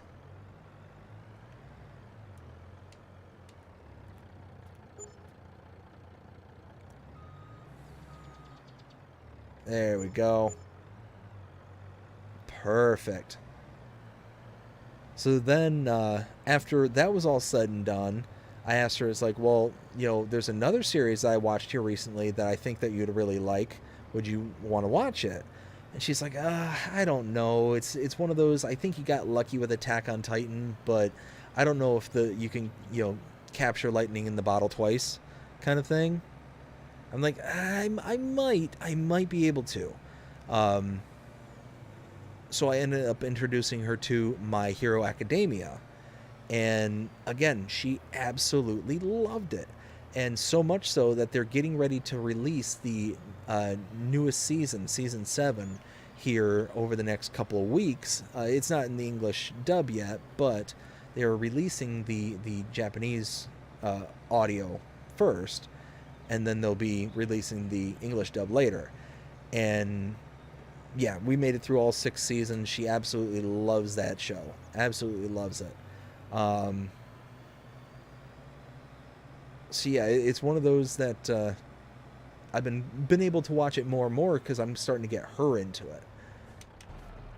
So yeah, those are two that I would highly recommend, is Jujutsu Kaisen and My Hero Academia. Also Attack on Titan, if you haven't seen that. But again, that one's more like, it's very graphic, very kind of gore filled. So if gore and that kind of stuff isn't your thing, then, you know, proceed with caution.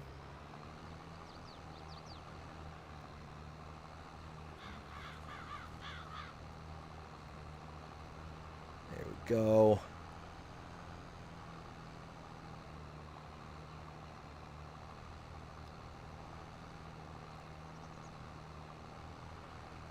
Let's go ahead and get these little piles right here.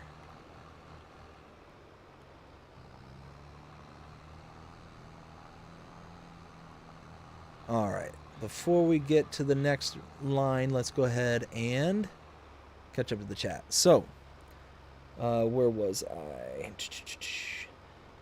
Bradley, hey, how's it going? What up, man? Glad to catch alive. Bradley, I hope you're having a fantastic day so far. Glad you're able to catch us here. Ken says, basically, New Zealand is the first country in the world to see the sunrise. Ha, that's awesome. Luke says, BDD, have you watched Clutch Simulations? Uh, very sparingly. Every once in a while, I'll watch Clutch, but it's so rare that I actually get time to be able to enjoy other content creators. Because basically the way that things have worked themselves out here with the kind of schedule that I keep, I'm actually just starting to get back to work here recently. For those that have followed the channel and all the stuff that's been going on here lately with my job, things are finally starting to pick back up, and I'm finally starting to be able to get to be productive again. So there's going to be a lot less midday content that I do, and returning back to the whole nighttime routine, the post 9 o'clock schedule kind of thing. And one of those where during the day I'm either working or watching my daughter, or both. So I really don't get a lot of time to be able to catch a lot of content.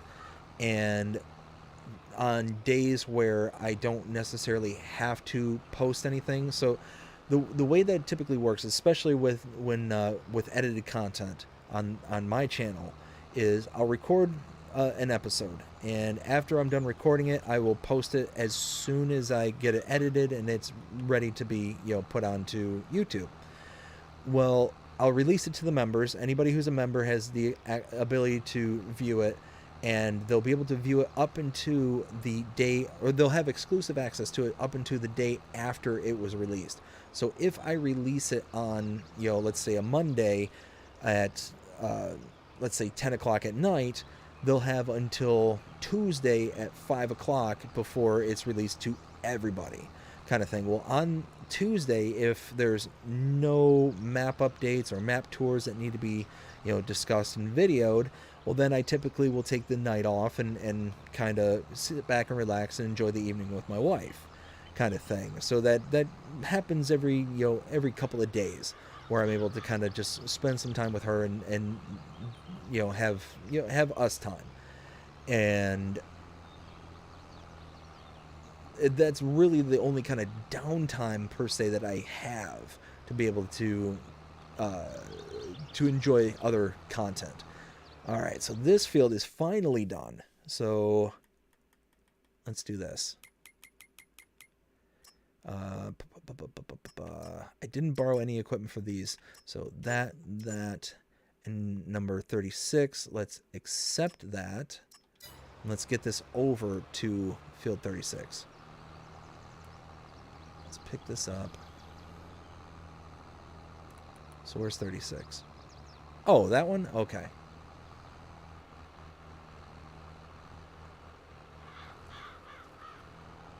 So I'm going to pick up the bales here. I'm going to get the mower over to 36. Because that's over by field 5. And then I can start picking up the bales over at 5 as well.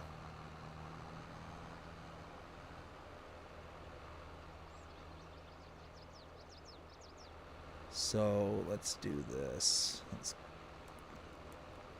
go around the pond right here. Whoops. Yeehaw. That'll work. Nope. Didn't mean to do that.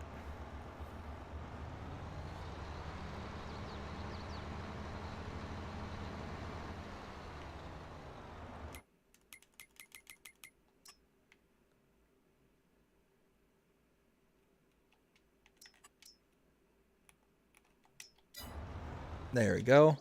And now, any bales behind me? Nope.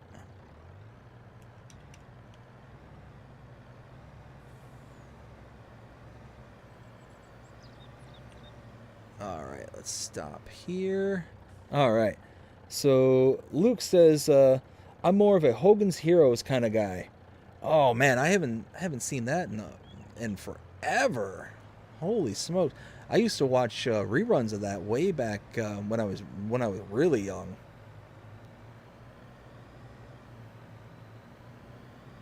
Man, I almost completely forgot about that show. Wow.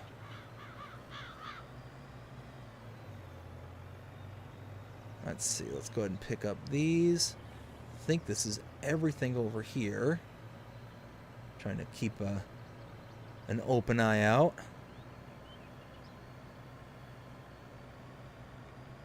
Nothing tucked away in a corner somewhere. Not that I see. Let's see. Can I sneak through here? Probably not. Whoa! I got lucky. Got very lucky there. Holy smokes.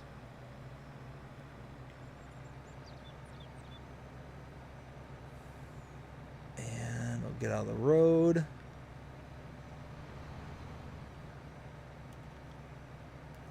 Alright, let's go and pick up those bales over there. Luke says that's good to hear. Let's get around this corner.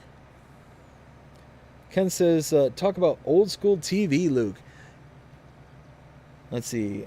Bradley says, has anyone had issues on not getting pay dirt from Metals and Gems mod? That one I have not had any issues with. Potentially could be a mod conflict. I would recommend you go ahead and load up a map. Any map, doesn't matter. With just that mod, just the gems mod, and see if it ends up working. Like, cheat you in some money and do whatever you got to do to be able to get it like actually up and running. And once you get it up and running and you're able to like get to the point where you're able to get to pay dirt, see if like it actually allows you to do the pay dirt. If it does, then that tells me that you would have a mod conflict and you would have to kind of go through one at a time to see which mod it is that's actually causing you the issue for that particular production point. But if it doesn't work even just on its own by itself kind of thing, well then it might be actually an issue with the mod itself, full sentence stop. So might be something that you kind of have to do a little bit of investigating in. Let's see. Let's get the rest of these. Looks like I'm going to be able to get the rest of them all in one shot. That's awesome. I do like that Fent green. The wrapping that's on that. That's really... I do like that. And personally, I've always liked the Fent and like the color palette that they use. The red and green always reminds me of Christmas. All right, let's get this over. Make sure that we're taking it. Yep. Oh wait, the last production point or the last set of bales is going to my production point here on the farm. Okay, so that's not a big deal. I'm just gonna have to be more cautious when doing that. Let's see.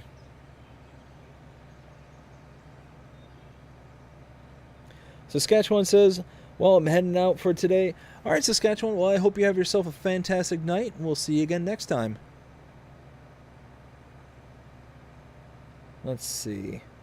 Todd says, some maps have maxed out productions as well, so additional products might not work. Yeah, I actually ran into that a while back with the premium expansion, where I had so many different products. I actually had to delete a ton of different mods, where I had so many mods that it wasn't actually able to spawn or wasn't even able to show the products of red beets, parsnips, and carrots. Like, it just didn't exist, kind of thing.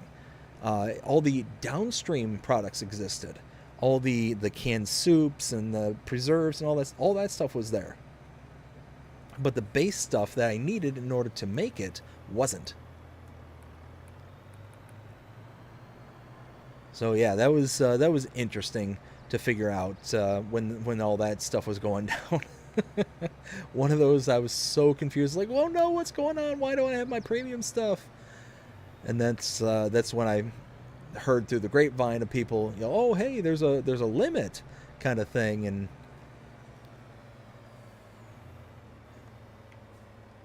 it's like, oh, I didn't know that.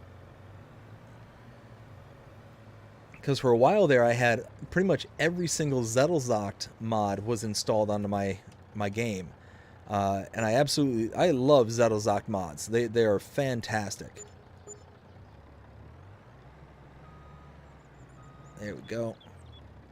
But one of those where I ended up uninstalling a vast majority of them because they were just creating so many different products and so much different stuff that I just, I paid for the premium expansion. I didn't pay for Zettelzocht, so it's like I'm gonna have the premium expansion stuff, the stuff that I paid for.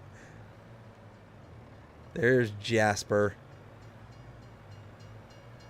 trying to slow me down. Oh. Let's see. Let's go ahead and make our way to that other field, field 36. And we'll get to work on that one. So I think all the equipment's there now. Before we get going, I'll go ahead and catch up with the chat, see what everyone's saying. Because I see it's moving.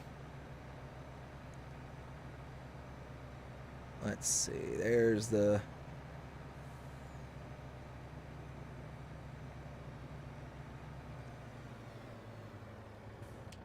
Alright, let's get over here. So we've got, let's see. Bradley says, painstaking mod search for one mod that won't let me another work. Yeah, that is the nuisance that can happen. It sucks. It sucks when that happens. Todd says, modders always test on Elm Creek. It is what Giants recommends for testing. Yes, absolutely. Just because it's like the base kind of, game, or the basest version of the game, so it's easier to diagnose. Let's see, Saskatchewan, how long stream going for? So been almost 3.5 hours that we've been streaming here tonight. It is 10:45 here in Saskatchewan on West Mountain Time, and thanks. All right, like I said, Saskatchewan.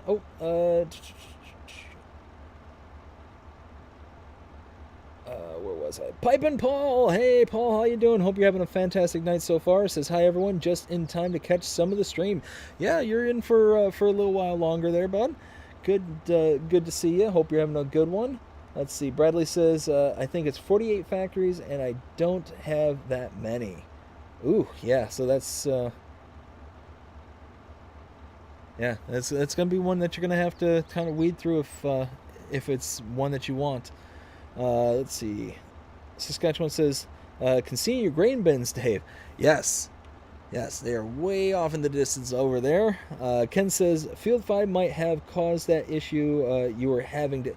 So, it might have, but I thought the limit on bales was 200 on the latest gen consoles. Am I wrong about that? Because if that's the case, then I was about 150 bales short.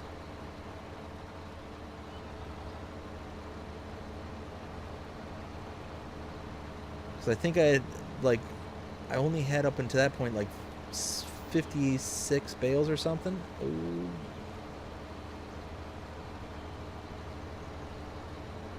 So I'm not 100% certain if that was the case or not. Let's go ahead and make our full headland here. I think one full headland will be good enough here.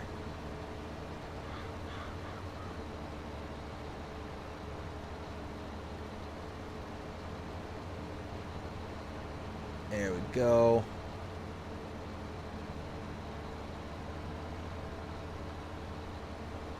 Let's go ahead and get this little chunk that we missed.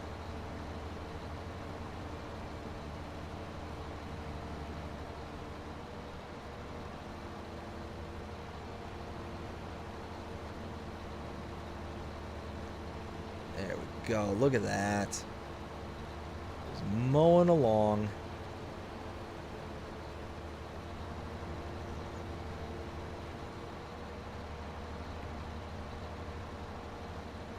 All right, perfect. Now, something like that. That should work. All right, so we've got Saskatchewan says we got huge grain bins and flat ground here in Saskatchewan. Live in the farm country area. Very nice. Oh, Dave had a farm. E-I-E-I-O. Let's see. Luke says, CBDD, God save the king. Luke, hope you have yourself a fantastic night and you take care. We'll see you again. We'll see you again next time. Paul says, yeah, it's 200 on next gen. Yeah, see, that's what I thought.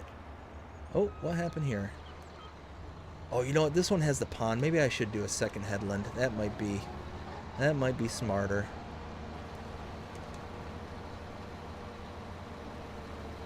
Yeah, there's that pond right over there. I could see myself losing the tractor right in the pond and having to reset it and bring it back over. Oof. Would not be good at all.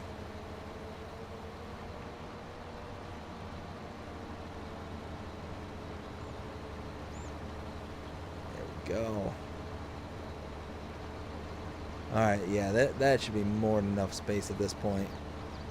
More than enough. Let's see. Saskatchewan says, are you going to get face cam, Dave?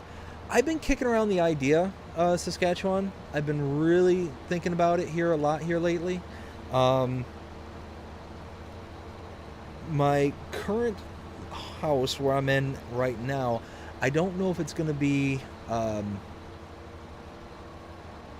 I don't know if it's going to be able to handle like setting up a mic, a camera here, just because I record in my living room or what I call the man cave, and it's like pretty much a wide open area. It's just got a couch in the middle of the room with the television entertainment center, you know, in front of it, kind of thing. So I'd have to have like a tripod and set it up and take it down whenever I stream. So I don't know if like right here, right now is like the most optimal time to do it. But we are trying to move. We are trying to get a new house. So maybe if I'm able to get a like room that's like dedicated to, you know, the streaming, I'd love to be able to like soundproof it and make it to where like there's going to be less reverb and, you know, less like background noise kind of thing. If that's the case, then, you know, definitely going to be looking into doing it then. But one day is definitely going to be. Let's see.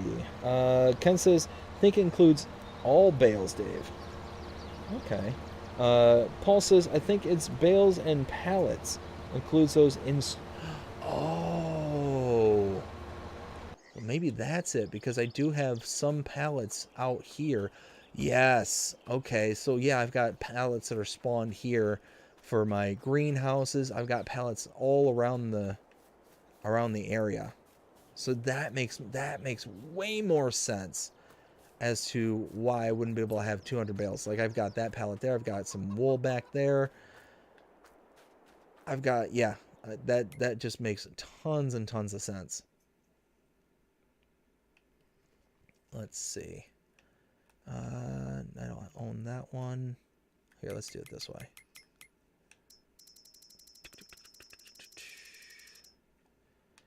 Let's see. So that's chugging along. Got tons of slurry in there. We're making ketchup pallets. Oh yeah, I got 2 here. Perfect. We got butter. We got cheese. We got a good amount of cheese here. Yeah, we got all these spawned. This one should be distributing to other ones. There's oh yeah, there's 4 here for lime. There shouldn't be anything here. Nope. And I don't think anything here just yet. Nope. Alright, perfect.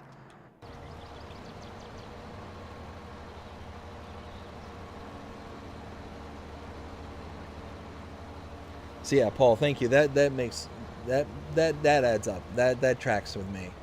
Um, I just completely forgot about the pallets.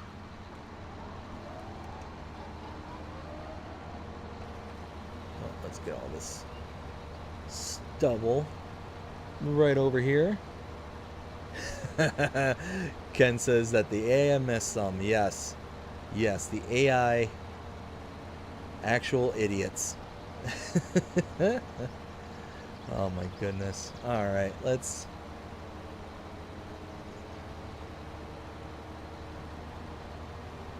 zero. There we go.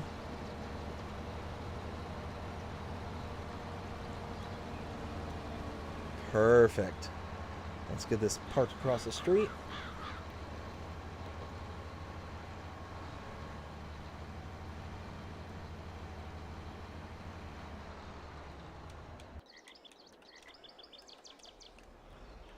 All right. Let's lower that down. Perfect. All right, let's make some silage. Except that first one's going to be hay.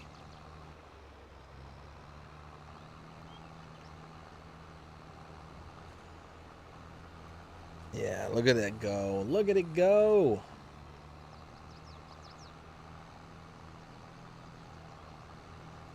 Love it.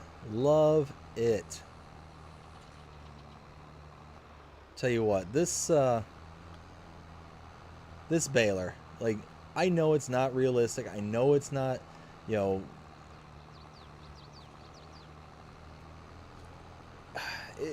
it's I don't care. At the end of the day, I absolutely love this baler. Because I like to make the round bales. I really like making them, but what I absolutely detest about the round bales is that they run away. This kind of gives you the best of both worlds. Is that it gives you the round bales so you can have the transporting equipment that will carry more of the bales at a single time, but then at the same time you also get the turning of the bales to make it to where it won't run off on you. Like if you're using basic game equipment, you can get the round bale auto stack trailer that'll give you what, 24 bales, room for 24 bales. Like that's really good for like just starting out base equipment and all that stuff. But then you take into consideration here that you're getting larger than normal bales, you're getting faster bales, you're getting all this additional kind of cool stuff that you wouldn't normally get on just kind of the base balers. So yeah, I am a fan. All right, let's get the rest of this all picked up.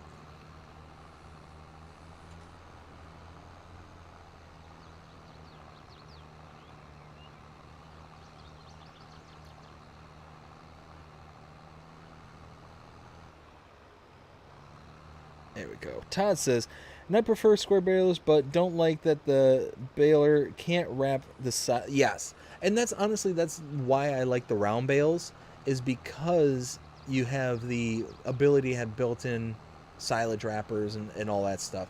Now there are particular mods that will allow you to, you know, kind of do it the same way as one of these balers would do it.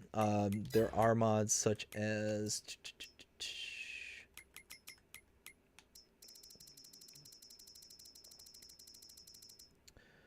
the Ultimate Mowing Pack. This is a good example where you can basically attach your square baler here with a hitch of some kind, and then you can then have down the line your wrapper here, and it will, you know, you can also have your wrapper with a hitch and different styles of hitches. So it's one of those that you can basically make a giant silage making train with this, and you'll be able to, you know, take it in, and it, if I remember right, this one wraps pretty quickly too. Like this is an accelerated wrapper if I'm not mistaken. So there are mods that'll help you kind of get through the inability to quote unquote wrap. But no, that's basically what the reason why I like the round bales is that they have the balers like this, where, I mean, even taking the absurdity out of this baler, you know, even the fast baler, the normal fast baler, being able to do everything in just one pass is really nice. And now, park this over here. Now we're taking this back to the farm. Let's see. Gold Gaming says, I'm back. Who missed me? I tell you what, bud. I miss everybody. Everybody when they step out. So let's go ahead and pick up these bales. We got to take these back to the farm to complete this contract.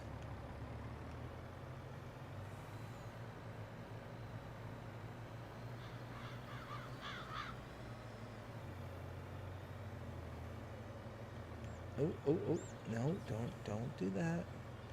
Don't go and knock it in the pond. So I did a series a little while ago. It was on the Valley of the Old Farm. And a lot of the balers that they give you are the round balers just like this.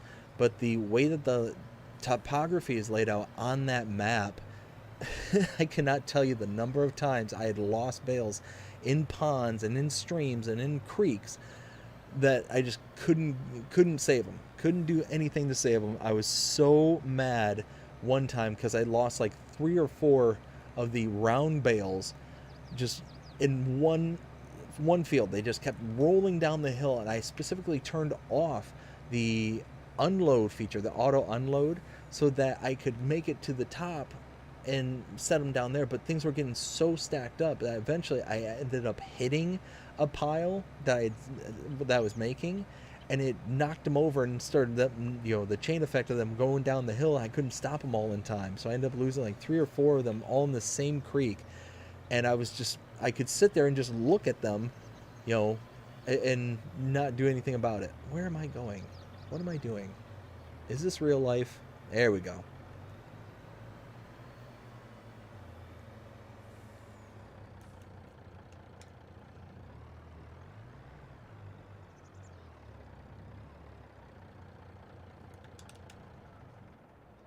That's not what I meant to do.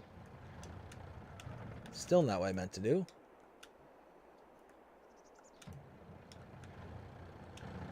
Let's see. Silage. Oof. 17,000 liters.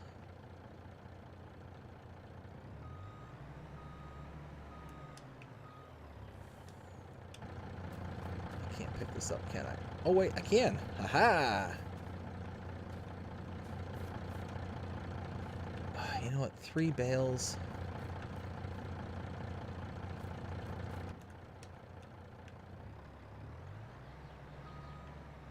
One of those, I might as well just drop this off into the...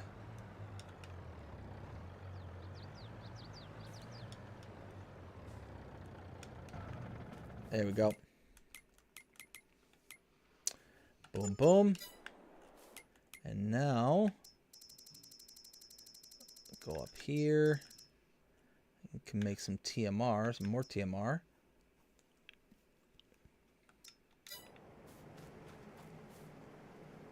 All right, look at that. Perfect. 328,000 liters of TMR. That's going to chug away. Now, one thing I wanted to show before signing out. Let me catch up with the chat here real quick. Where was I? Ken says, Dave is using the Force again, being Star Wars month, Disney Plus, LOL. Yes, absolutely. I always get a big kick out of, you know, May the 4th be with you.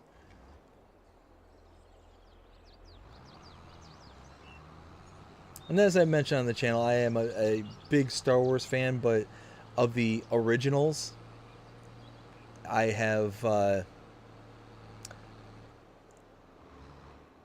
I like 4, 5, and 6. Let me rephrase that. I love 4, 5, and 6. I liked, quote unquote, 1, 2, and 3. Cannot stand 7, 8, and 9.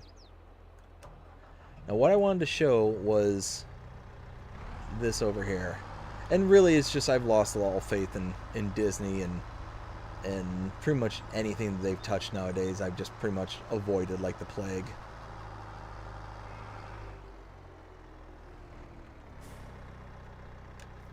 Let's go ahead and... Now, soybean straw is a byproduct from when you harvest soybeans. I have a soybean straw bale here. 10,000 liters of soybean straw. Now, come over here.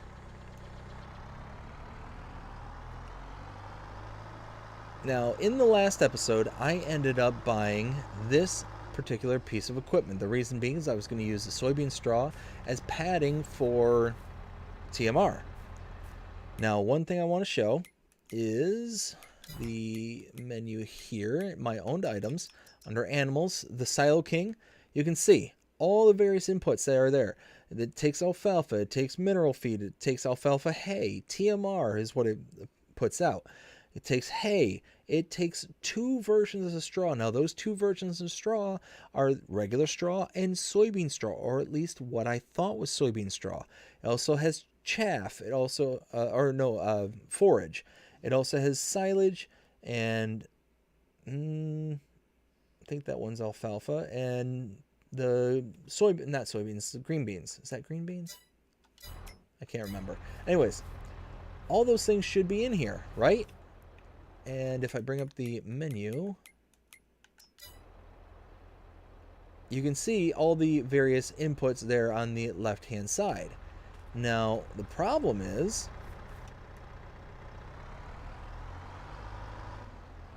bring this over here.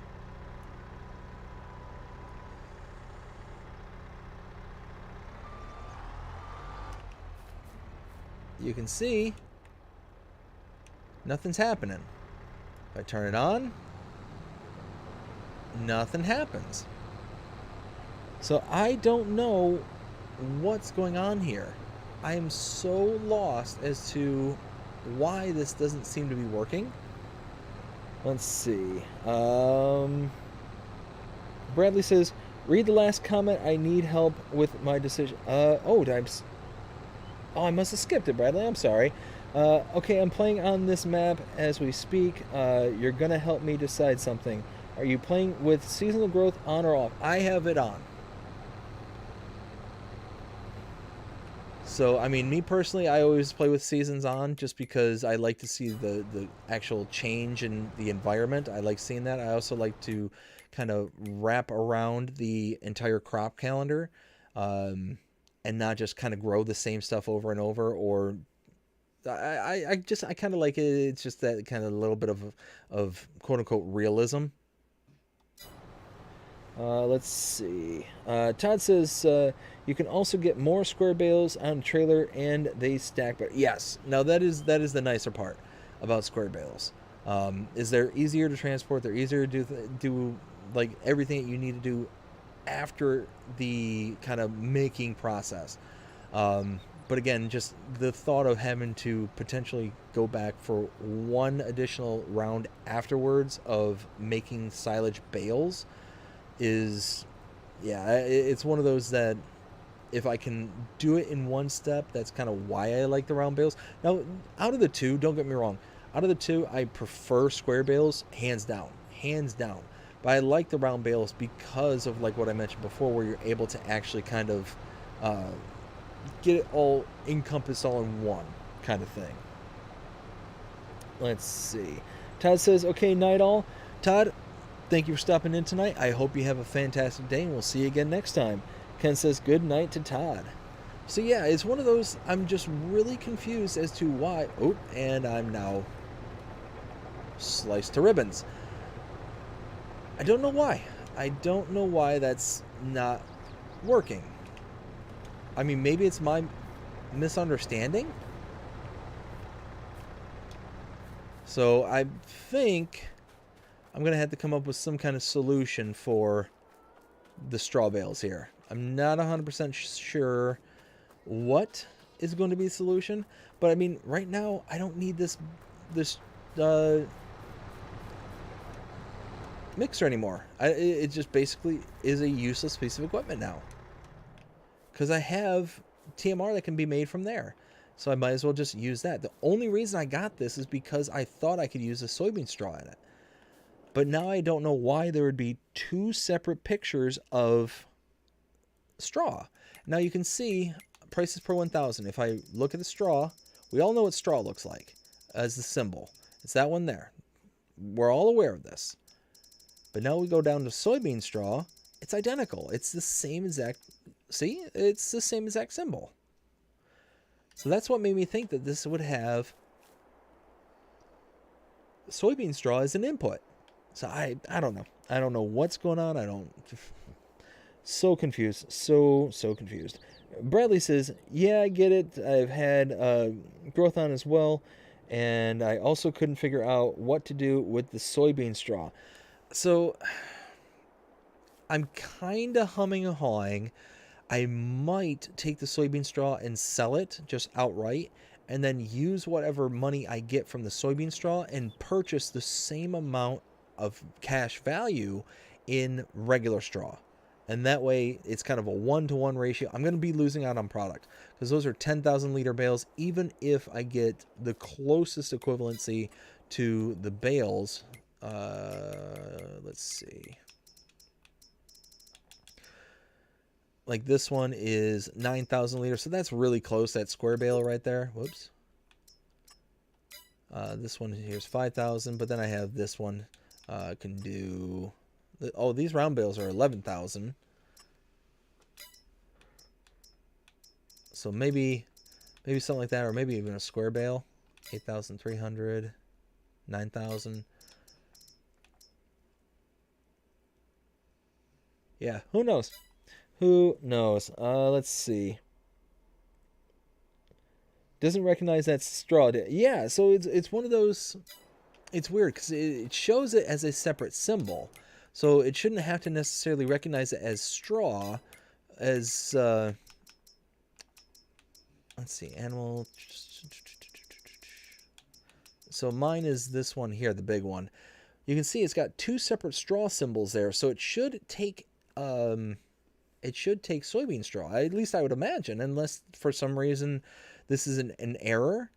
And I've tried other units in the background. Like it's something I tried yesterday is seeing, well, maybe it's just this mod. Maybe there's something goofy with this thing. And I tried other units to see if the soybean straw could be actually taken in by those other units. Like I tried the K brand here. I did the normal Silo King, the Ferris. Like I tried all three of these. And yeah, none of them worked. I don't know why. Let's see. Bradley says same with flax straw. And is there a silo that holds alfalfa and alfalfa hay? I couldn't get the Alma silo to hold it. So it's one of those that if you're making, or if you're taking it as loose, then as far as I'm aware, no, there isn't a silo that takes it.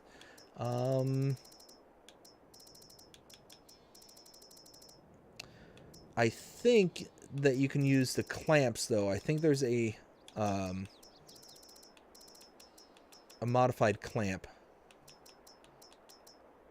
Yeah, I think these clamps here will allow you to take alfalfa and put it in as and get like silage and chaff and stuff out of it.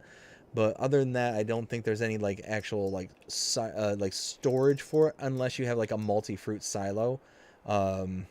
Like I think one of these might work. Certainly one of these, like the farm silos here. Anything that has multi-fruit in it would allow you to do that. What is that? Oh, that's right. I remember now. But let's see. So yeah, all that's good. Let's double check the animals real quick. Chickens are golden. Sheep are okay. Pigs are okay. And cows are doing fantastic. Now they are running out of TMR, but that's something we can deal with later. 20,000 liters of milk. 52,000 liters of slurry. Oh, and they're getting ready to reproduce too. Nice. We're going to get 60 more cows. How many cows can we fit in that thing?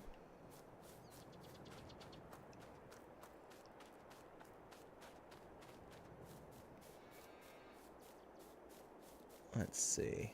I think it's right around here. Yep. Oh, 500. For some reason, I thought it was 300. Perfect. That's awesome. So we're going to be getting more cows. Let's go ahead and close that. All right. So, yeah, we got... let's see. Ken says, is it a mod?